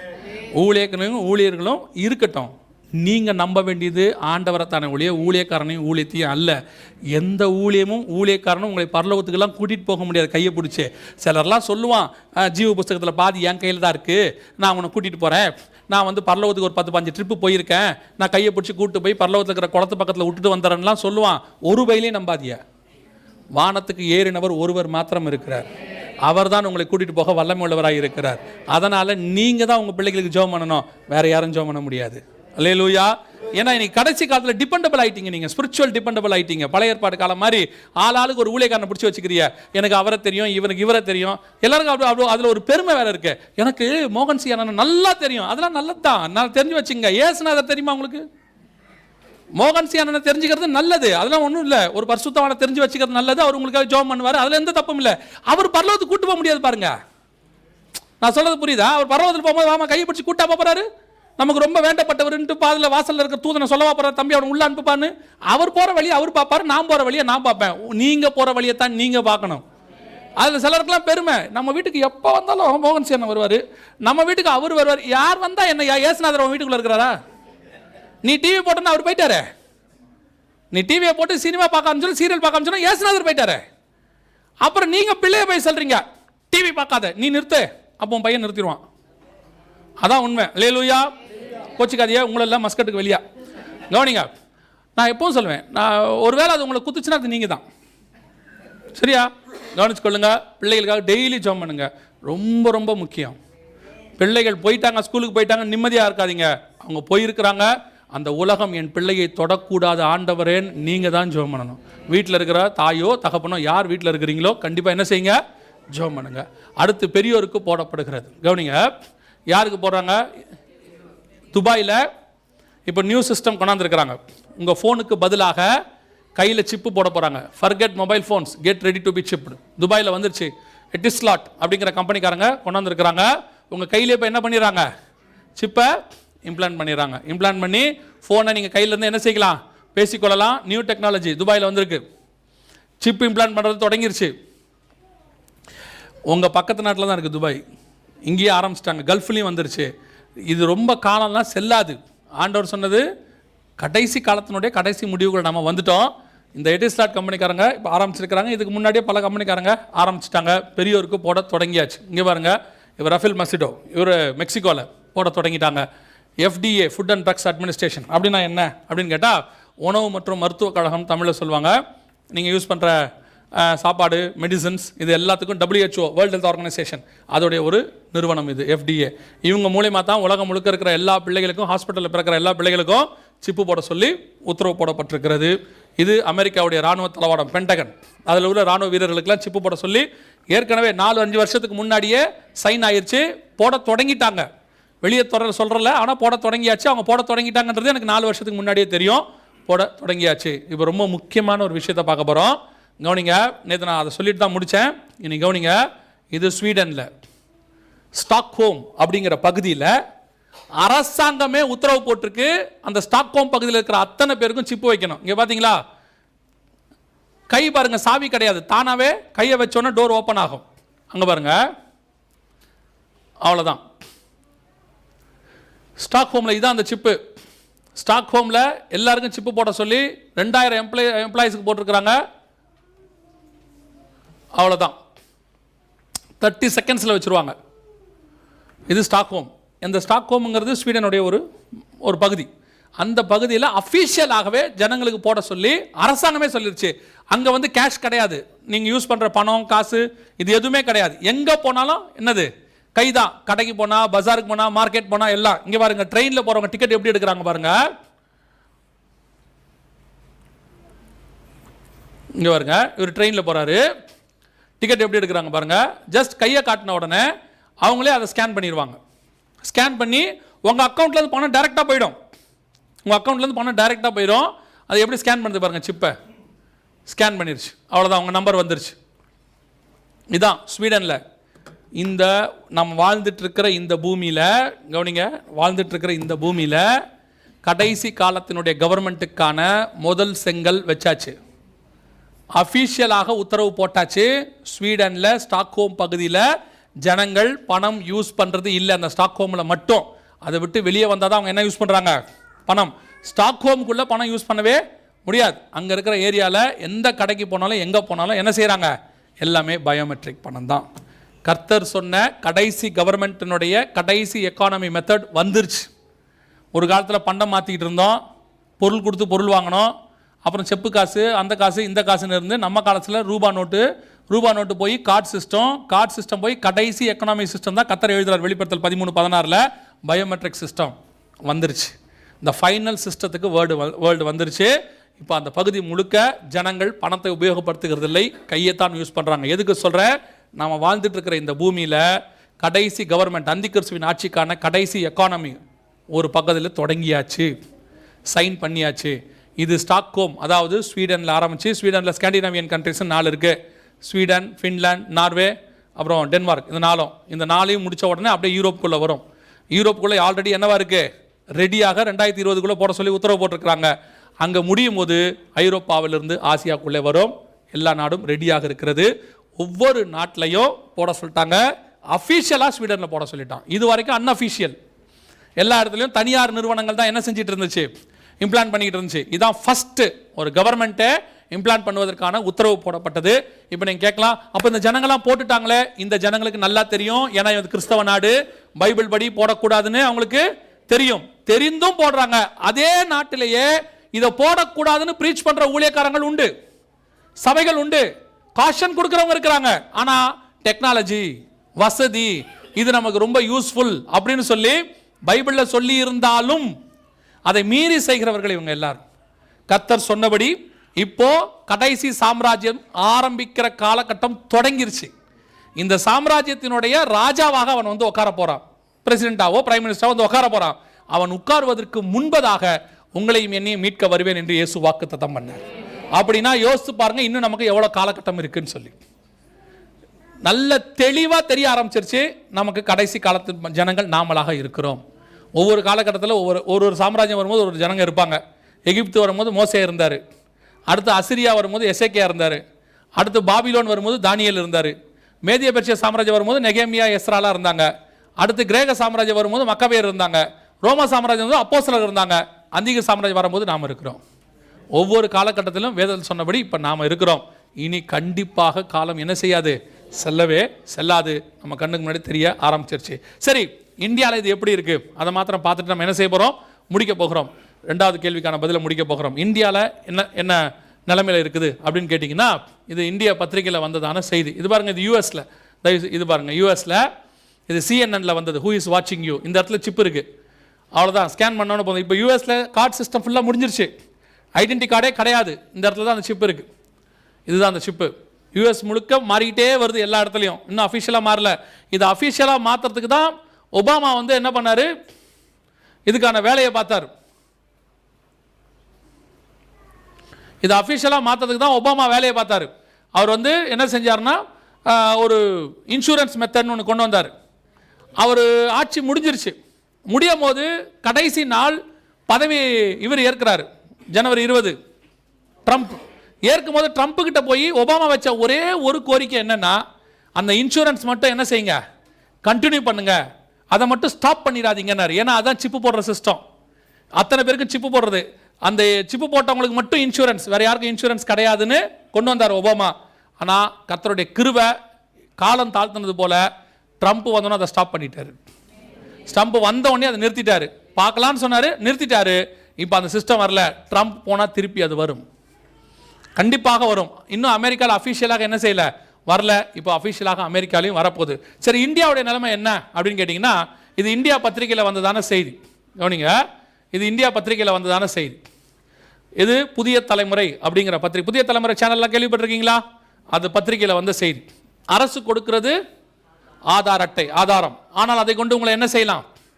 கண்காணிக்கவும் செய்யலாம். இது வந்து கிறிஸ்தவ நியூஸ் கிடையாது, புதிய தலைமுறை கிறிஸ்தவ பத்திரிகையும் கிடையாது, இது வந்தது கிறிஸ்தவ நியூஸும் கிடையாது. இது தொழில்நுட்பம் அப்படிங்கிற பகுதியில் புதிய தலைமுறையில் வந்தது. என்ன சொல்றாங்க? இந்த ஆதார் ஒரு காலத்தில் செயலிழந்து போய் அதுக்கு பதிலாக சிப் சிஸ்டம் வரும் அப்படின்னு சொல்றாங்க. அந்த சிப்பை எங்க வைப்பாங்கன்னு சொல்லி புதிய தலைமுறையில் போட்டாங்க. அதான் இருக்கிறதுலே ரொம்ப முக்கியமானது. அரிசி அளவு உள்ள இந்த சிப்பை அங்க இருக்கு பாருங்க, அரிசி அளவு உள்ள இந்த சிப்பை கைகளில் அல்லது நெற்றியில் பொருத்தி கொண்டால் வாழ்நாள் முழுவதும் அதை வெளியே எடுக்க தேவையில்லை. எந்த 2 இடத்த 1900 வருஷத்துக்கு முன்னாடி நம்முடைய ஆண்டவர் வெளிப்படுத்தல் 13:16 சொன்னாரோ, அதே 2 இடத்தை புதிய தலைமுறை இப்பொழுது சொல்லுகிறது. நம்முடைய வேதம் 100% உண்மைத்தன்மை வாய்ந்தவை என்பதை. அல்லேலூயா. கண்டிப்பாக காலம் செல்லவே செல்லாது. புதிய தலைமுறையை தாண்டி நம்ம பைபிள் இன்னும் ஷார்ப்பா சொல்லுது, வலது கையில போடுவாங்கன்னு சொல்லுது. புதிய தலைமுறை கூட கையின் தான் சொல்லுது. ஒரு காலம் வரும் வலது கையில போடுவாங்க, அப்பதான் அது வலது கைன்னு எல்லாருக்கும் தெரியும். ஆனா இப்பவே பைபிள் சொல்லுது வலது கையில போடுவாங்கன்னு. புதிய தலைமுறை இன்னைக்கு சொல்றது, அவங்க சொல்றது நியூஸ், நம்ம ஆண்டவர் சொன்னது ப்ராஃபசி. நம்ம ஆண்டவர் சொன்ன ப்ராஃபசி உண்மை என்பதை புதிய தலைமுறை உறுதி செய்கிறது. 2000 வருஷம் கழிச்சு கரெக்டா கைகளிலும் நெற்றிகளிலும் எந்த 2 இடத்தை ஆண்டவர் சொன்னாரோ அதே 2 இடம் 100% தீர்க்க தரிசனம் நிறைவேறி விட்டது. கண்டிப்பாக நம்முடைய காலகட்டம் கர்த்தர் வர காலமாக இருக்க வாய்ப்பு இருக்கிறது. திருப்பியும் சொல்றேன், இந்த காலத்தில் வருவார்னு பைபிள் சொல்லல, வாய்ப்பு இருக்கிறது. அடையாளங்களை வைத்து இயேசு கிட்ட கேட்கறாங்க, உங்களுடைய வருகைக்கும் உலகத்தின் முடிவுக்கும் அடையாளம் என்ன? அந்த அடையாளங்களை வச்சு வருகையை நம்ம நிதானிக்க முடியும். இதை வச்சு நிதானிக்கிறோம். நம்ம காலத்துல நம்ம பிள்ளைகளுக்கு முத்திரை போட தொடங்குறாங்கன்னா காலம் கடைசி ஆகி விட்டதுன்னு அர்த்தம். அல்லேலூயா. வேதம் சொன்னபடியே கைகளில் நெத்தியில் போட தொடங்கியாயிடுச்சு. 3வது கேள்விக்கு பதில் பார்த்துட்டு நம்ம முடிக்க போகிறோம். சரி, கார்டு வாங்கிக்கலாம்னு சொல்லிட்டீங்க, சிப்பு போடக்கூடாதுன்னு சொல்றீங்க. ஏன் சிப்பை போடக்கூடாது? பைபிள்ல இப்போ நீங்க கார்டை வாங்குறீங்க, இந்த ஆதார் கார்டோ அல்லது ரெசிடென்ஸ் கார்டோ வாங்குறீங்க. இதை வாங்கி நீங்க எங்க வச்சிருக்கீங்க? பர்ஸ்ல வச்சிருக்கீங்க, வாலெட்ல வச்சிருக்கீங்க இல்லையா? ஆனா பைபிள் சொல்றது எங்க வைக்க கூடாது? கையிலையும் நெத்தியிலையும் வைக்க கூடாது. இப்ப கார்டை இங்க வச்சுக்கலாம், ஆனா சிப்பை அப்படி வைக்க முடியாது. சிப்பை கண்டிப்பா எங்க தான் வைக்க போறீங்க? கைகளில் அல்லது நெற்றியில். எந்த 2 இடத்த ஆண்டவர் சொன்னாரோ அங்கதான் வைக்க போறீங்க. சோ முதல்ல இதை வைக்க கூடாதுங்கிறதுக்கு கை நெத்திங்கிறது ஆண்டவர் இங்க வைக்க கூடாதுன்னு சொல்லியிருக்காரு. சரி, வச்சா என்ன ஆகும்? அதனால தான் வைக்க கூடாதுன்னு சொல்றேன். வச்சா என்ன ஆகும்? முதலாவது வாசிங்க, வெளிப்படுத்தின விசேஷம் 16ஆம் அதிகாரம். வெளிப்படுத்தின விசேஷம் 16ஆம் அதிகாரம் 2வது வசனம் வாசிங்க. முதலாம் தூதன் போய் 16:2 முதலாம் தூதன் போய் தன் கலசத்தில் உள்ளதை பூமியின் மேல் ஊற்றினான். உடனே மிருகத்தின் முத்திரையை தரித்தவர்களும் அதன் சொரூபத்தை வணங்குறவர்களும் மனுஷருக்கு பொல்லாத கொடிய புண் உண்டாயிற்று. இந்த மிருகத்தின் முத்திரை பயோசிப்பை போடுற ஜனங்களுக்கு என்ன உண்டாகுமா? பொல்லாத கொடிய புண் உண்டாகும். பொல்லாத கொடிய புண் உண்டாகும்னா எப்படி உண்டாகும்? ஏன் உண்டாகுது? கவனிங்க, இந்த சிப்புக்குள்ள ஒரு பேட்டரி இருக்குன்னு சொன்னேன். அதை பத்தி நான் கடைசியா சொல்றேன்னு சொல்லியிருந்தேன். என்ன பேட்டரி? Lithium battery. இந்த லித்தியத்தோட தன்மை என்னன்னு கேட்டீங்கன்னா, இது எது கூட கலந்தாலும் ரியாக்ஷன் வந்து வெடிக்கும். இது வெடிப்பு தன்மை உடையது. எது? லித்தியம். இப்போ இந்த லித்தியம் பேட்டரி அவங்க கையில வைக்கிறாங்க. இப்போ என்ன ஆகும்னா, அந்த லித்தியத்தோட இந்த சிப்பு குளோபல் வார்மிங்ல வெடிக்கும். எப்படி வெடிக்கும்னு கேட்டீங்கன்னா, வருகைக்கு பின்னாடி 8ஆம் அதிகாரத்தில் வாசிக்கிறோம், 7ஆம் வசனத்திலிருந்து, முதலாம் தூதன் எக்காலம் ஊதினான், அப்பொழுது ரத்தம் கலந்த கல்மலையும் அக்கினியும் பூமியின் மேல் கொட்டப்பட்டது. அப்படிதானே இருக்கு. 2ஆம் தூதன் எக்காலம் ஊதினான், அக்கினினால் எரிகிற பெரிய மலை போன்றதொன்று சமுத்திரத்தில் போடப்பட்டது. 3ஆம் தூதன் எக்காலம் ஊதினான், என்ன இருக்குது? தீவட்டியை போல எரிகிற நட்சத்திரம் ஒன்று ஆறுகள் மேல் போடப்பட்டது. 4ஆம் தூதன் எக்காலம் ஊதினான், சூரியனிலும் சந்திரனிலும் நட்சத்திரங்களிலும் 1/3 பங்கு சேதப்பட்டது. எல்லாம் பாருங்க அக்கினி, எல்லாமே குளோபல் வார்மிங் உடைய உச்சம். மொத்த அக்கினி. இப்ப நீங்க இருக்கிற, இப்ப நீங்க பாக்குறது எத்தனை டிகிரி செல்சியஸ் உங்களுக்கு அதிகமா வருது? இங்க மே மாசம் எவ்வளவு வரும்? 50 வருமா? 100ன்னு வச்சுக்கோங்க, அப்படி வரும். ஒரு நீங்க கைவிடப்பட்டா தானே, உங்களுக்கு ஒன்றும் பிரச்சனை இல்லையே. 50% மக்களுக்கு ஒன்றும் பிரச்சனை இல்லை, ஒன்றும் கவலைப்படாதீங்க. ஆனால் எந்த 50ங்கிறது தான் முக்கியம் இப்போ நமக்கு. கவனிங்க, அப்போ ஒரு 100 இருக்குன்னு வச்சுக்கோங்களேன். ஏன்னா குளோபல் வார்மிங் வேதம் சொல்லுது 100% அக்கினி வந்து கொட்ட போறார் பூமியில. அப்படி கொட்டும் போது இந்த பயோசிப் சிஸ்டம், இந்த பயோசிப் இருக்கு இல்லையா, இது உருகும், வெடிக்கும், வெடிப்பு தன்மை இருக்கு, எல்லாம் செய்யும். இப்பயே தெரியும், குவைத்தில் வந்து 120 கிட்ட ஃபாரன்ஹீட் வரும்போதே ரோட்ல உள்ள அந்த சிக்னல் எல்லாம் என்ன செஞ்சிருச்சு? உருகி போச்சு. அந்த நிலைமை இதுக்கு வந்துச்சுன்னு வச்சுங்க, இந்த லித்தியம் எங்க கலக்கும்? உங்க ரத்தத்தோட கலக்கும். கலக்கும் பொழுது வெடிப்பு தன்மை வரும். அப்படி வரும்போது பொல்லாத கொடிய புண் உண்டாகும். கேன்சருங்கிறது ஒரு புண்ணு, பொல்லாத புண்ணு. இது அதை விட மோசம், பொல்லாத கொடிய புண் உண்டாகும். எது ஒன்றுமே ஆண்டவர் சொன்னது விருதாவெல்லாம் கிடையாது. ஆண்டவர் சொல்லும்போது ஏன்னு மட்டும் கேட்காதீங்க. அவர் சொன்னதுக்கு பின்னாடி ஒரு காரணம் இருக்கும். அவர் எக்ஸ்பிளைன் பண்ணால் சோத்திரம், இல்லைனா அவர் சொன்னது கண்டிப்பாக நடக்க தான் போகுது. அதில் நம்ம கொஸ்டின் பண்ண வேண்டிய அவசியமே இல்லை. இன்றைக்கி பாருங்கள், நம்ம கண்ணுக்கு முன்னாடி இது நமக்கு தெரியுது. அப்போ பயோசிப் போகிறவனுக்குலாம் என்ன நடக்க போகுது? பொல்லாத கொடிய புண். வாழும்போது ரொம்ப ரொம்ப மோசமான வாழ்க்கை. பொல்லாத, இப்போ கேன்சரே மோசம்ன்றோம், அதை விட மோசமானது வரப்போகுது. சரி, அடுத்து 19ஆம் அதிகாரம் கடைசி வசனம். 19ஆம் அதிகாரம் கடைசி வசனம் வாசிங்க. மற்றவர்கள் குதிரையின் மேல் ஏறினவருடைய வாயிலிருந்து புறப்படுகிற பட்டயத்தால் கொல்லப்பட்டார்கள். அவர்களுடைய மாம்சத்தினால் பறவைகள் யாவும் திருப்தி அடைந்தன. பயோசிப் போட்டவங்களுடைய நிலைமை என்ன ஆகுமா தெரியுமா? கடைசியாக புதைக்கிறதுக்கு கூட உடம்பு கிடைக்காதாமா. எல்லாத்தையும் யார் சாப்பிட்டுருமா? ஏன் இப்போ உங்களுக்கு இவ்வளோ சத்தியம் சொல்கிறோமா? இவ்வளோ சத்தியத்தை கேட்டோம். இந்த சத்தியத்தை கை கொள்ள முடியாமல் போகிறதுக்கு காரணம் என்னன்னா மாம்ச கிரியைகள், உலகத்தினுடைய ஆசாபாசம், உலகத்தினுடைய கோபம், மூர்க்கம், பொருளாசை, மண்ணாசை, எல்லாம் இதெல்லாம் சேர்ந்து வரும்போது என்ன ஆகுது? வருகையில் போக விடாமல் கைவிடப்பட போகிறோம். எந்த மாம்சத்துக்காக நீங்கள் இந்த வருகையை மிஸ் பண்ணீங்களோ அந்த மாம்சம் உங்களுக்கு புதைக்க கூட கிடைக்காதம்மா. சிலர்லாம் சத்தியத்தை உள்ள சபைக்கு வர சொன்னா ஒரு கேள்வி ஒன்று சொல்றாங்க. நிறைய இந்தியாவில் எல்லா நாட்டிலையும் சொல்லுவாங்க, உங்க சர்ச்சுக்கு வருவோம், ஆனா கல்றைக்கு இடம் இருக்குதா? புதைக்கிறதுக்கு எங்க இடம் இருக்குதா? ஒருத்தர் வந்து என்கிட்ட கேட்டாரு, நீங்க சொல்றதெல்லாம் கரெக்டா இருக்கு பிரதர், ஆனா நீங்க சொல்ற மாதிரி ஆவிக்குரிய சபைக்கு போனா புதைக்கிறதுக்கு இடம் இல்லையே அப்படின்னாரு. நான் சொன்னேன், நான் ஆண்டவரை ஏற்றுக்கொண்டு 27 வருஷம் முடிஞ்சிருச்சு. இந்த 27 வருஷத்துல ஆவிக்குரிய சபையில ஒருத்தன் செத்து போய் புதைக்க வழி இல்லாம நாய் இழுத்துட்டு போனதை நான் பார்த்ததே கிடையாது. எப்படியும் கஷ்டப்பட்டு என்ன செஞ்சிருவோம்?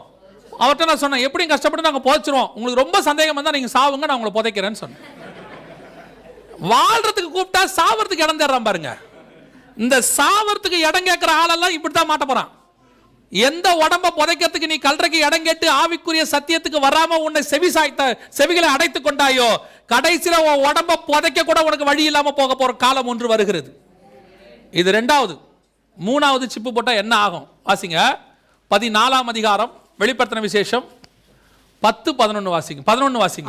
அவர்களுடைய வாதையின் புகை சதா காலங்களிலும் எழும்பும், மிருகத்தையும் அதன் சொரூபத்தையும் வணங்குகிறவர்களுக்கும் அதனுடைய நாமத்தின் முத்திரையை தரித்துக் கொள்ளுகிற எவனுக்கும், பயோசிப்பை தரித்துக் கொள்ளுகிற எவனுக்கும் இரவும் பகலும் இளைப்பாறுதல் இராது. ஆத்மா நரகத்துக்கு போயிருமா. வாழும்போது பொல்லாத கொடிய புண், சாகும்போது அகால மரணம், செத்த பிறகு ஆத்மா எங்க போகும்? நரகத்துக்கு போயிருமா. ஏன்? முதலாவது மனுஷனுக்கு ஆண்டவர் ஆரம்பத்தில் ஒரு டெஸ்ட் வச்சாரு, பழம் சாப்பிடாதேன்னு. ஒருத்தன் வந்து சொன்னா, கவலைப்படாத, சாப்பிடு, சாவ மாட்டேன்னா. கர்த்தர் சாவுவேன்னு சொன்னாரு. அந்த டெஸ்ட்ல ஃபெயில். இப்ப கடைசியா ஒரு டெஸ்ட் வைக்கிறாரு, இதை போடாத, போட்டா நரகத்துக்கு போவேன். ஏங்க இந்த சிப்பு போறதுக்கு நரகத்துக்கு போறதுக்கு என்னங்க இருக்கு? பைபிள்ல 2 முத்திரை தான். 1 எபேசியர் 4:30 பரிசுத்த ஆவியாகிய முத்திரை. 2 வெளிப்படுத்தல் 13:16 மிருகத்தின் முத்திரை. பரிசுத்த ஆவி உன்னதத்தின் ஒரு பலன். அந்த முத்திரை இருந்தா அவர் இருக்கிற இடத்துக்கு உங்களை கூட்டிட்டு போயிடுவாரு. 17:8 பிசாசு பாதாளத்திலிருந்து ஏறி வருகிற மிருகம். மிருகத்தின் முத்திரை இருந்தா அது பாதாளத்துக்கு கூட்டு போயிடும். அவ்வளவுதான். பரிசுத்த ஆவி முத்திரை இருந்தா அவர் பரலோகத்துக்கு கூட்டு போயிடுவாரு. மிருகத்தின் முத்திரை இருந்தா அவன் பாதாளத்துக்கு கூட்டு போயிடுவான். அதுக்கு தான் உங்களை போடக்கூடாதுன்னு சொல்றது. வாழும்போது கொடிய புண், சாகும்போது அகால மரணம், செத்த பிறகு ஆத்மா நரகத்துக்கு போயிடும். அதுக்கு தான் இந்த சிப்பை போடக்கூடாதுன்னு கர்த்தர் சொல்றார். அல்லேலூயா. நம்ம கண்ணுக்கு முன்னாடி இது நிறைய பேர் நினைக்கிறாங்க, நீங்க பயமுறுத்துறீங்களா? இல்லைங்க, இது நியாய தீர்ப்பு, அதை சொல்லித்தான் ஆகணும். நியாய தீர்ப்பை சொல்லாம இருக்க முடியாது. நியாய தீர்ப்பை சொல்லாம இருக்கிறவங்க கொஞ்சம் பேர் வருவாங்க. இப்போ அவங்க வந்து உங்களை சொல்லுவாங்க, நியாய தீர்ப்பை பத்தி எதை பத்தியும் சொல்லவே மாட்டாங்க. பல்லிக்கு பெருகுவீங்க, 2 சேர் நீங்க மாறுவீங்கம்பாங்க. அந்த கூட்டம் வரும், அதுக்கு போங்க. ஆனா இது நியாய தீர்ப்பை பத்தி சொல்ற கூட்டம் கண்டிப்பாக நடக்கும். ஆண்டவர் சொன்ன எல்லாம் துல்லியமாக நடைபெற்று முடித்து விட்டது. இன்னும் பாக்கி ஒன்று தான் இருக்கு. நீங்களும் நானும் ரெடியானா ஆண்டவர் கொண்டு வந்து கூட்டிட்டு போயிடுவார். அல்லேலூயா. முதலாவதாக இயேசு கிறிஸ்துவின் ரத்தத்தினால இந்த வருகையில போகணும். இவ்வளவும் எல்லாம் நடக்குது. அப்போ இந்த வருகையில நான் போகணும், என்ன செய்யணும் அப்படின்னு கேட்டிங்கன்னா ஒரு 7 காரியம் இருக்கு. நான் அதை சொல்லிட்டு முடிக்கிறேன். நாளைக்கு லீவ் தானே? அப்போ நான் சொல்லிட்டே முடிக்கிறேன். உங்களுக்கு போகலாம் பொறுமையாக. இப்போ என்ன அர்ஜென்ட்டு கவனிங்க. மழைன்னு கொஞ்சம் லேட்டாக தானே வந்தோம். லேட்டாக போவோம். நீ எப்படி சொன்ன நேரத்துக்கு முடிக்க மாட்டேன், அது மட்டும் தெரிஞ்சு போச்சு. அடுதானே கவனிச்சுக்கொள்ளுங்க. ஆனாலும் நீங்கள் ரொம்ப தைரியசாலி. நீங்கள் எல்லாரும் லேட்டாக முடிச்சாலும் இன்னொரு நாள் வரீங்க பாருங்கள். நான் முதல் நாள் பயந்துட்டேன், நாளைக்கு வரமாட்டீங்க போல அப்படின்னு நினச்சேன். ஆனால் வந்துட்டீங்க. கர்த்தருக்கு ஸ்தோத்திரம். இன்றைக்கி ஃபுல்லாகவே வந்துட்டீங்க, அதுக்கு இன்னும் ஸ்தோத்திரம். கவனிங்க, முதலாவதாக இந்த வருகையில் போகணும்னா 7 காரியம் செய்யணும். முதலாவது, இயேசு கிறிஸ்துவின் ரத்தத்தினாலே பாவ மன்னிப்பின் நிச்சயத்தை பெற்றிருக்கணும். இயேசு என் பாவத்தை மன்னிச்சாருங்கிற நிச்சயம் இருக்கணும். இல்லை நான் கிறிஸ்தவ குடும்பத்தில் பிறந்தேன், தலைமுறையாக கிறிஸ்டின், பரம்பரையாக கிறிஸ்டின், எங்கள் தாத்தாவுக்கு தாத்தா எல்லாம் கிறிஸ்டின், நீ யாராக வேணா இருந்துட்டு போங்க, நீங்கள் ரட்சிக்கப்படணும். ஏன்னா நாம் பிறக்கும் போது வேதம் தெளிவாக சொல்லுது, என் தாய் என்னை பாவத்தில் கற்பம் தரித்தாள். பிறந்த அத்தனை பேருக்கு என்ன தேவை? ரட்சிப்பு தேவை. ரட்சிப்புனா என்ன? இருதயத்தில் விசுவாசித்து வாயில் அறிக்கை பண்ணுறது தான் என்னது? ரட்சிப்பு. என் பாவத்தை மன்னியும் ஆண்டவரே, உங்களுடைய ரத்தத்தால் என்னை கழுவும், உங்களுடைய பிள்ளையாக என்னை ஏற்றுக்கொள்ளும். இதை நீங்கள் இருதயத்தின் ஆழத்திலேருந்து சொல்லி ஆகணும். இதுதான் முதலாவது ரட்சிப்பு. ரெண்டாவது, பிதா குமாரன் பரிசுத்தாவின் நாமத்தினாலே தண்ணீரில் மூழ்கி என்ன செய்யணும்? ஞானஸ்தானம் எடுக்கணும். ஏன் ஞானஸ்தானம் எடுக்கணும்? இயேசு எடுத்தார், அதனால் எடுக்கணும். ஞானஸ்தானம் என்பது பாவத்துக்கு மரித்து நீதிக்கு உயிர்த்தெழுதல். இந்த குழந்தை ஞானஸ்தானம், சின்ன வயசு ஞானஸ்தானம் இருக்கும்போதே தலையில் தெளிச்சாங்க, எதுவுமே கிடையாது. வேதம் தெளிவாக சொல்லுது, தண்ணியில் மூழ்கி என்ன செய்யணும்?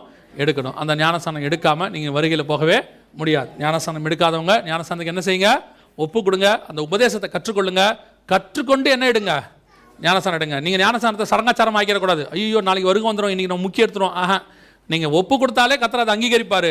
அதுக்கு ஆயத்தப்பட்டு என்ன செய்யணும்? சீஷராகி ஞானஸ்தானம் எடுக்கணும். பைபிள் தெளிவாக சொல்லுது. மூணாவது, எபேசியர் 4:30, மீட்கப்படும் நாளுக்கு என்று முத்திரையான பரிசுத்த ஆவியை பெற்றிருக்கணும். பரிசுத்த அபிஷேகம் பெறாதவங்க பரிசுத்த அபிஷேகம் நடக்கிற கூட்டத்தில் கலந்து கொள்ளுங்க. இங்கே நடக்கும், கலந்து கொள்ளுங்க. இல்லைனா வெரி சிம்பிள், வாஞ்சியும் தவணமுள்ள ஆத்துமக்களை கர்த்தர் என்ன செய்கிறாரு? நிரப்புகிறார். போய் வாஞ்சியா உண்மையாக கேளுங்க, ஆண்டவரே நான் பரலோகத்துக்கு போகணும், உங்களுடைய ஆவினால் என்ன நிரப்பும்னா பரிசுத்த ஆவியினர் கண்டிப்பாக என்ன செய்வார்? உங்களை நிரப்புவார். அவர் இல்லாமல் நீங்கள் வருகையில் போகவே முடியாது. இது மூணாவது. நாலாவது, மிக முக்கியமானது, வேறுபாடு உள்ள வாழ்க்கை. அப்போஸ்தலர் நடவடிக்கைகள் 2ஆம் அதிகாரம் 40வது வசனம் சொல்லுது, மாறுபாடான இந்த சந்ததியை விட்டு விலகி உங்களை ரட்சித்துக் கொள்ளுங்கள். உங்களுக்கும் உலகத்துக்கும் என்ன இருக்கணும்? வித்தியாசம் இருக்கணும், வேறுபாடு இருக்கணும். உங்களை பார்த்தா இயேசுவை பார்க்கணும். உலகம் வேறு, சபை வேறு. உலகத்தில் உள்ளதெல்லாம் சபைக்குள்ளே வரவே கூடாது. அதான் எப்பவும் சொல்லுவேன், சபை பேசுகிறத உலகம் பேச முடியாது, உலகம் பேசுகிறத சபை பேசக்கூடாது. புரியுதா? உலகம் என்ன பேசும்? பணக்காரனாவது எப்படி, இங்கே பேசப்படாது. அதுக்கு சபை வேணாம், அதுக்கு உலகமே போதும். உலகம் என்ன சொல்லும்? வீடு கட்டுவது எப்படி, அதுக்கு இங்கே வேண்டாம், அது அவனே சொல்லிடுவான்.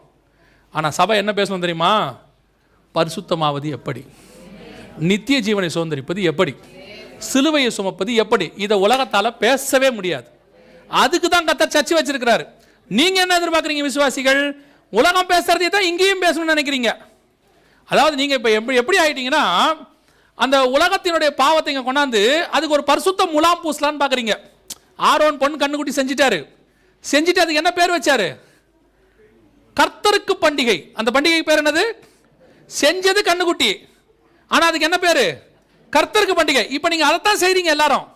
உலகத்தின் உபதேசத்தை சபைக்குள்ள கொண்டாந்துட்டு அந்த உபதேசத்தை நீங்க என்ன சொல்ல விரும்புறீங்க? ஆண்டவர் ஆசீர்வதிக்கிறார். ஆண்டவர் உங்களை ஆசீர்வதிக்க மாட்டேன்னு யார் சொன்னது? கவனிங்க, முதலாவது தேவனுடைய ராஜ்யத்தையும் அவர் நீதியையும் தேடுங்கள், பின்பு இவை யாவும் உங்களுக்கு. இப்போ நீங்க இந்த கூட கொடுக்கிற விஷயத்தை மட்டும் தான் பேசிட்டு இருக்கிறீங்க. தேவனுடைய ராஜ்யத்தையும் நீதியும் பேச வேணாங்கிறீங்க. நான் சொல்றேன், நீங்க தேவனுடைய ராஜ்யத்தையும் நீதியை மட்டும் பேசுங்க, இது எல்லாம் கூட தானா வரும். இப்போ உங்களுக்கு இந்த செழிப்பின் உபதேசம் ஒன்று இருக்கு, உங்களுக்கு ஏற்ற மாதிரி கொஞ்சம் ஊழியக்காரனும் இருக்கான். அவன் என்ன சொல்லி கொடுக்குறான்? கிளைம் பண்ணுங்க, அறிக்கை பண்ணுங்க, கர்த்தரனை ஆசீர்வதிப்பார், கர்த்தரனை ஆசீர்வதிப்பார், நான் சுகமாயிட்டேன் சொல்லுங்க. கர்த்தர் என்ன செய்வாரு? சுகமாக்குவாரு. நான் அதே தான் உங்க பையனுக்கும் சொல்லுங்கன்றேன். பையனை புக்கெல்லாம் தூக்கி போட சொல்லிருங்க. டெய்லி 100 தடவை சொல்லுங்க, நான் 100 எடுப்பேன், நான் 100 எடுப்பேன், நான் 100 எடுப்பேன்னு சொல்லுங்க. போய் பரீட்சை எழுத சொல்லுங்க. 100 வருமா? என்ன பண்ணணும்? படிக்கணும்ல. அதே மாதிரி தான் ஒவ்வொரு ஆசீர்வாதத்துக்கு பின்னாடியும் ஒரு கட்டளை உண்டு. அந்த கட்டளையை செய்தால் இந்த ஆசீர்வாதம் தானாய் வரும். நீங்க என்ன எதிர்பார்க்கறீங்கன்னா, ஆசீர்வாதத்தை மட்டும் பேசினா போதுங்கிறீங்க. நான் சொல்றேன், நீ கட்டளையை மட்டும் பேசு, ஆசீர்வாதம் தானா வரும். உன் ஆயுசு நீடித்திருக்கணும், கர்த்தர் உனக்கு சுக வாழ்வை தருவார், நீ வற்றாத நீரூற்றை போல இருப்பாய். நான் சொல்றேன், உன் தாயின் தகப்பனையும் கனம் பண்ணு, ஆயுசு நீடித்திருக்கும் பைபிள் சொல்லுது. அப்ப சபை எதை சொல்லி கொடுக்கணும்? உன் தாயின் தகப்பனையும் கனம் பண்ணுன்னு சொல்லி கொடுக்கணும். சபை எதை சொல்லி கொடுக்குது? உனக்கு 100 வயசு தருவார், 100 வயசு தருவார், 100 வயசு தருவார். தரமாட்டார். உங்க அப்பா அம்மாவை நீ கரெக்டா பார்த்துக்கிட்டீங்கன்னா 100 வயசு தானா வரும். நானே உன் பரிகாரியாகிய கர்த்தர், போர்டெல்லாம் வீட்டில் மாட்டுறீங்க, வியாதி வருதா இல்லையா? ஏன் வருது? அந்த பரிகார கர்த்தருக்கு மேலே வேற ஒன்று இருக்கு. உன் தேவனாகிய கர்த்தருடைய வார்த்தைக்கு நீ கவனமாய் செவி கொடுத்து அவர் கற்பனைகளின்படி எல்லாம் செய்து அவர் உனக்கு சொன்னவைகளை எல்லாம் நீ செய்வாயானால் எகிப்தின் மேல் வந்த வாதை ஒன்னும் வர பண்ணேன், நானே உன் பரிகார கர்த்தர். அப்ப நீங்க அதை விட்டுட்டு இதை கேட்கிறீங்க. அப்ப நான் சொல்றேன், உலகம் வியாதி சுகமாகிறது என்னன்னு சொல்லும், கர்த்தருடைய வார்த்தைக்கு செவி சாய்க்கிறது என்னங்கிறத சபை சொல்லணும். அல்லேலூயா. நல்லா கவனிச்சு கொள்ளுங்க. நீங்க உலகம் பேசுறதை இங்க எதிர்பார்க்காதீங்க. இங்க வந்து நீங்க என்ன செய்கிறீங்க? ஒரு சந்தோஷத்தை, ஒரு என்டர்டெயின்மெண்ட், ஒரு களியாட்டம். இங்க வந்தோம், அப்படி இருக்கணும் இப்படி இருக்கணும், அதுக்கு அது போதும். சினிமா தியேட்டர் இருக்கு, அதுக்கு டிராமா இருக்கு, அதுக்கு எக்ஸிபிஷன் இருக்கு, அதுக்கு பார்க் இருக்கு. ஆனா இங்க என்ன தெரியுமா வரும்? உங்களை உருவாக்குற இடம் இது, உங்களை கர்த்தருக்குள்ள ஸ்திரப்படுத்துகிற இடம். நீங்க வரும்போது உங்களை ரெடி பண்ணி உலகத்துக்குள்ள அனுப்பணும். அதுக்கு தான் சபை. இங்க வந்து நீங்க அதே எதிர்பார்க்க கூடாது. சபை வேறு, உலகம் வேறு. உலகம் பாவத்தில் இருக்கிறது, அதுக்கு நடுவில் பரிசுத்தமான ஸ்தலமாக தான் கர்த்தர் திருச்சபை உருவாக்கி வச்சிருக்கிறார். இதுதான் உருவாக்குற இடம். அல்லேலூயா. இங்க வந்துட்டு அதே காரியத்தை என்ன செய்யக்கூடாது? எதிர்பார்க்க கூடாது. 4வது வேறுபாடுள்ள வாழ்க்கை. 5வது சுவிசேஷம் அறிவித்தல் உங்கள் மேல் விழுந்த கடமை. You must breach gospel. இன்னைக்கு இதை யாருமே என்ன செய்யறதில்ல, சொல்றதே இல்லை. நான் ரட்சிக்கப்பட்டேன், என் மனைவி, என் பிள்ளைகள், என் குடும்பம், என் கணவர், நாங்க போனா போதும். போக முடியாது. எசேக்கியேல் 33:8 வீட்டில் போய் வாசிங்க. அங்க வசனம் தெளிவா சொல்லுது. எசேக்கியேல் 33:8 ஒரு துன்மார்க்கனை துன்மார்க்கத்தில் கண்டு நீ அவனுக்கு அந்த துன்மார்க்கனுக்கு நீதியின் பாதையை சொல்லாவிட்டால், ஒருவேளை அந்த துன்மார்க்கன் துன்மார்க்கத்திலே மரித்தால் அவன் இரத்தப்பழி உன் தலைமேல் இருக்கும். அப்படின்னா என்னங்க அர்த்தம்? உன் சொந்தக்காரன், உங்க நண்பர்கள், அக்கா தங்கச்சி, கூட படிக்கிறவங்க, கூட வேலை பார்க்குறவங்க, இவங்கெல்லாம் துன்மார்க்கத்தில் இருக்கிறாங்கன்னு தெரிஞ்சு நீங்க நீதியின் மார்க்கத்தை அறிந்து அதை அவனுக்கு சொல்லாமல் போய் மறைச்சு இல்ல வெக்கப்பட்டு அல்ல அவன் ஏத்துக்க மாட்டான் நீங்களே முடிவு பண்ணி சொல்லாமல் போய் ஒருவேளை அவன் மரித்து போய்விட்டால் அந்த இரத்தப்பழி உங்க தலைமையில இருக்கும். இல்ல நான் சொல்லி அவன் கேட்கல, அந்த வசனம் அடுத்து தொடர்ந்து அப்படியே வருது. நீ சொல்லு, அவன் ஒருவேளை கேட்காமல் போனால், ஒருவேளை அவன் மரித்தால் அவன் இரத்தப்பழிக்கு நீ நீங்களாக இருப்பாய். நம்ம வேலை சொல்றது மட்டும், ரட்சிக்கிறது ரட்சிக்காதது கர்த்தர் கரத்தில் இருக்கு. ஜபத்தோட போய் சொல்லுங்க. நீங்க சொல்றீங்க தெரியுமா, எங்க வீட்டில் நான் மட்டும் ரட்சிக்கப்பட்டிருக்கேன். ஏன்னா உங்க ஒரு ஆளை ரட்சித்தா உங்க முழு குடும்பத்தை நீங்க சுவிசேஷம் சொல்லிடுவீங்கிறதுனால தான் கர்த்தர் உங்களை மட்டும் ரட்சித்தார். என்னோட ஸ்கூல்ல நான் மட்டும் ரட்சிக்கப்பட்டிருக்கேன். ஏன்? நீங்க ஒரு ஆள் அந்த ஸ்கூலுக்கு போதும்னு கர்த்தருக்கு தெரியும். அதனால தான் கர்த்தர் உங்களை ரட்சித்திருக்கிறார். உங்களுக்கு முடிஞ்ச வரைக்கும் ஜபத்தோட போய் சுவிசேஷம் ஞானமா சொல்லுங்க. நான் சொல்லிட்டேன்ட்டு நாளைக்கு காலையில் போய் ட்ராக்ஸ் எடுத்து ரோட்ல போய் நின்றாதீங்க. ஏன்னா இது இந்த நாடு அப்படிப்பட்ட நாடு. எப்படி சொல்லணுமோ அப்படி ஞானமா என்ன செய்யுங்க, சுவிசேஷம் சொல்லுங்க. முதல்ல ஜெபத்தோட சொல்லுங்க, கர்த்தர் உங்களுக்கான வாசலை திறப்பார். 6வது இயேசு வருவார் என்பதை என்ன செய்யணும்? ஒவ்வொரு நாளும் விசுவாசிக்கணும். இப்போ ஒரு வாரம் கூட்டம் நடந்துச்சு. இந்த ஒரு வாரம் கூட்டம் வரும்போது கண்டிப்பாக ஒரு ஜுரம் ஒன்று இருக்கும் உங்களுக்கு. இந்த ஜுரம் எவ்வளோ இருக்குன்னா இன்னொரு ஒரு வாரத்துக்கு இருக்கும். அடுத்த வாரம் வேற யாராவது வந்தால் இந்த ஜுரம் போயிடும். நான் சொல்கிறது நிஜம், நான் சொல்கிறது உண்மை. இது என்ன செய்யும்? இந்த ஜுரம் ஒன்று அடிக்கும். இயேசு வராராம், சிப்பு போடுறாங்களா, இன்னும் நாளைக்கு செய்தியெல்லாம் கேட்ட உடனே ஐயோ இன்னும் இப்படிலாமா இருக்கு, இயேசு வராரு அப்படின்னு. அடுத்த வாரம் வேற ஒருத்தர் வந்தாரு, அதுக்கு அடுத்த வாரம் வேற ஒருத்தர் வந்து வேற ஒரு உபதேசம் கொடுத்தாருன்னு வச்சுங்க, இது போயிடும். அப்படி போகக்கூடாது. இன்னைக்கு கொடுக்குற செய்திகள், இந்த காரியங்கள் எல்லாம் ஒவ்வொரு நாளும் உங்களோட பேசணும். ராத்திரி படுக்க போகும்போது, ஆண்டவரே இந்த ராத்திரி வேளையில் உங்களுடைய வருகை வருமானால் நான் எடுத்துக்கொள்ளப்பட வேண்டும். காலையில் எழுந்திருக்கும் போது உங்கள் முதல் ஜெபம், ஆண்டவரே இந்த நாளில் உங்களுடைய வருகை வருமானால் நான் அந்த நம்ம டெஸ்டினேஷன் அதுதான். நான் அதுக்கு தான் உருவாக்கப்பட்டோம், அதுக்கு தான் இங்கே கொண்டு வரப்பட்டோம். அதனால தான் நீங்கள் கம்யூனி எடுக்கும்போது கூட என்ன சொல்லி எடுக்கிறீங்க? நான் வருமளவும் என்னை நினைவு கூறும்படி இதை செய்யுங்கள். ஒவ்வொரு நாளும் நான் போகணுங்கிறது வாஞ்சியார். அதுதான் பைபிள் சொல்லுது, ஆவியும் மனவாட்டியும் வா என்பார்களா. அந்த எதிர்பார்ப்பு வந்துடணும் ஒவ்வொரு நாளும். இது 6. கடைசியாக 7வது, முடிவு பரியந்தம் நிலை நிற்கிறவனே ரட்சிக்கப்படுவான். இந்த 6 காரியத்திலும் கடைசி வரைக்கும் நிற்கணும். எடுத்த ரட்சிப்பு, எடுத்த ஞானசானம், பெற்றுக்கொண்ட அபிஷேகம், வாழ்கிற வேறுபாடுள்ள வாழ்க்கை, சொல்கிற சுவிசேஷம், விசுவாசிக்கிற வருகை, இந்த 6லும் நீங்கள் முடிவு பரியந்தம் நிற்கும் போது கர்த்தருடைய வருகையில் பிரவேசிப்பது எளிது. அல்லேலூயா. நாம் யாவரும் எழுந்திருப்போம். நாம் ஜெபிக்க போகிறோம். தேவ சமூகத்தில் ஆண்டவரை நோக்கி பார்க்க போகிறோம்.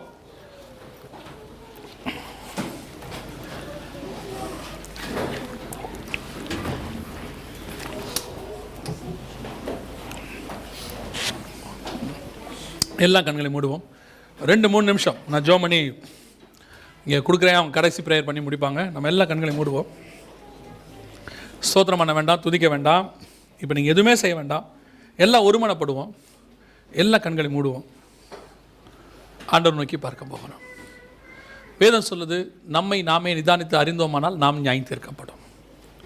உங்கள் இருதயத்தை கொஞ்சம் ஆராய்ந்து பாருங்கள். இந்த வருகைக்கு நீங்கள் போவீங்களா? வருகையில் எடுத்துக்கொள்ளப்படுவீங்களா? வாசப்படி வரைக்கும் அந்திகிறிஸ்துவின் நாட்கள் வந்துட்டாங்க.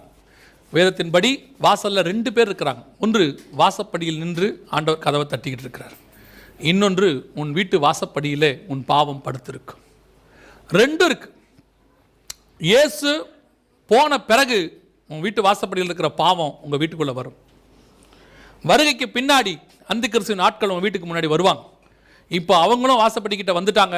இயேசுவும் வாசப்படியில் நிற்கிறார். இவர் புறப்பட்ட பிறகு அவங்க உள்ளே நுழைவாங்க. எல்லாம் பின் பாயிண்டில் நிற்குது. நம்ம கடைசி என் டைமுக்கு வந்துட்டோம். எந்த நிமிஷமும் கர்த்தருடைய வருகை சம்பவிக்கும். இதில் நீங்கள் போவீங்களா? உங்களை ஆராய்ந்து நீங்கள் பாருங்கள். இப்போ வேறு எதையுமே யோசிக்க வேண்டாம். உங்கள் ஆவி, ஆத்மா, சரீரம் கர்த்தருக்கு முன்பாக எப்படி இருக்குன்னு பாருங்கள். கர்த்தரை சந்திக்கக்கூடிய அளவில் இருக்கான்னு பாருங்கள். அதுதான் முக்கியம். நான் தேவனை சந்திக்கக்கூடிய அளவில் இருக்கா? இன்றைக்கி ஆண்டவர் வந்தால் மர்ரூம் ஆவேனா? உங்களுக்கு மர்ரூம்ங்கிறது வெறும் சரீரம் மட்டும் ஆகிறது இல்லை, உங்கள் ஆத்மாவும் ஆகணும். மர்ரூமம் உங்கள் சரீரமும் மர்ரூம் ஆகணும். ஆத்ம மீட்பு, சரீர மீட்பு 2ம் இருக்குது பைபிளில். இது போகுமா? உங்களை ஆராய்ந்து பாருங்கள். ஆராய்ந்து பார்க்குற வேலையில் எல்லாம் கண்களை மூடியிருப்போம். நான் ஒரே ஒரு கேள்வி கேட்டு நான் ஜெபம் பண்ண முடிக்க விரும்புகிறேன். நான் இன்னும் தண்ணியில் மூழ்கி ஸ்நானம் எடுக்கலை, ஞானஸ்நானம் எடுக்கலை. இது வரைக்கும் அப்படியே தள்ளி போட்டோம். இல்லை நாங்கள் இதை பற்றி எங்களுக்கு சத்தியம் தெரியாது, இல்லை நாங்கள் அதை பற்றி கேட்கலை, இல்லை கீழ்ப்படியில். இன்றைக்கி ஆண்டவர் என் கூட பேசியிருக்கிறாரு. நான் இந்த ஞானஸ்நானத்துக்கு என்னை ஒப்பு கொடுக்குறேன், தண்ணியில் மூழ்கி எடுக்க என்னை ஒப்பு கொடுக்குறேன் அப்படின்னு சொல்கிறவங்க இருந்தால் உங்கள் வலது கரத்தை உயர்த்துங்க. உங்களுக்காக நாங்கள் ஜெபிக்க போகிறோம். ஞானஸ்நானத்துக்கு ஒப்பு கொடுக்குறவங்க யாராவது இருக்கிறீங்களா? நான் இந்த ஞானஸ்நானத்துக்கு தண்ணியில் மூழ்கி எடுக்கலை, நான் எடுக்க போகிறேன் அப்படின்னு சொல்கிறவங்க யாராவது இருக்கிறீங்களா? இருந்தால் உங்கள் வலது கரத்தை உயர்த்துங்க. உங்களுக்காக நாங்கள் ஜெபிக்க போகிறோம். சரி, நாம் எல்லாம் ஜெபம் பண்ண போகிறோம். இப்போ தேவ சமூகத்தில் ஆண்டவர் நோக்கி பார்க்க போகிறோம். கடைசி ஜெபம் பண்ண போகிறோம். கர்த்தர் என் கூட பேசி இருக்கிறாரு. இந்த வருகையில் நான் போகணும். எனக்குள்ளே இருக்கிற குறைவுகளெல்லாம் இன்றைக்கி மாறணும். ஆண்டவர் என் கூட தனிப்பட்ட முறையில் பேசி இருக்கிறாரு. நான் வருகையில் போகணும் அப்படி சொல்கிறவங்க, விரும்புகிறவங்க, கடைசி ஜெபம் பண்ண விரும்புகிறவங்க எல்லாம் அவங்க கரங்களை ஆண்டவருக்கு நேராக உயர்த்தி ஆண்டவர்கிட்ட சொல்லுங்கள், ஆண்டவரே நீர் வரும்பொழுது உம்மோடு கூட நான் அந்த வருகையில் வரணும். ஆண்டவரே எடுத்துக்கொள்ளப்படுகிற கூட்டத்தில் நான் காணப்பட வேண்டும். ஆண்டவரே உப்பு கொடுத்து ஜெபம் பண்ணுவோமா தேவ சமூகத்தில்? சர்வ வல்லமையுள்ள எங்கள் ஆண்டவரே, இந்த கரங்களை உயர்த்தி ஜெபிக்கிற ஒவ்வொரு சகோதரனுக்காய், சகோதரிக்காய் நாங்கள் ஜெபிக்கிறோம். நீர் வரும்பொழுது அந்த மகிமையான தருணத்தில், பிரசன்னத்தில் நாங்கள் காணப்பட எங்களுக்கு கிருபை பாராட்டும். என்ன நோக்கத்துக்காக எங்களை வேறு பிரிச்சிங்களோ, என்ன நோக்கத்துக்காக எங்களை கொண்டு வந்தீங்களோ, அந்த நோக்கத்தை நாங்கள் நிறைவேற்ற கிருபை பாராட்டும். எங்களுக்கு கொடுக்கப்பட்ட அந்த மகா மேன்மையான அழைப்பை நாங்கள் பூர்த்தி செய்ய எங்களுக்கு கிருபை பாராட்டும். எங்கள் ரட்சிப்பு பூரணப்பட கர்த்தர் எங்களுக்கு கிருபை தான். நாங்கள் கொண்டு வரப்பட்ட இடத்திலிருந்து நாங்கள் பரலோகத்துக்கு கொண்டு வர கர்த்தர் எங்களுக்கு கிருபை தான். எங்களை அப்படி வரக்கூடாதபடிக்கு இருக்கிற எல்லா தடைகளும் நிர்மூலமாகட்டும். ஆண்டவர் எங்களுக்கு விரோதமாய் உருவாக்கப்படுகிற எல்லா ஆயுதங்களும் வாய்க்காதே போகட்டும். எங்களை உலகத்துக்கு பின்னால் இழுக்க நிறைக்கிற பிசாசின் சக்திகள் எல்லாம் நிர்மூலமாகட்டும். கண்களின் இச்சை, ஜீவனத்தின் பெருமை, மாம்சத்தின் இச்சை எல்லாம் நிர்மூலமாகட்டும். இப்பொழுதே நம்முடைய விலையேற பெற்ற ரத்தம் எங்களை ஒரு விசை சுத்திகரிப்பதாக, வேலி அடைப்பதாக நம்முடைய மகிமை மூடிக்கொள்ளட்டும். ஆண்டவரே, வந்த ஜனங்கள் அத்தனை பேரும் சுகபத்திரமாய் வீடு போய் சேர கிருபைதார். பிரயாணங்களில் நம்முடைய கிருபை விளங்கட்டும். எங்கள் ஆண்டவர் இயேசுவின் நாமத்தில் பிதாவே.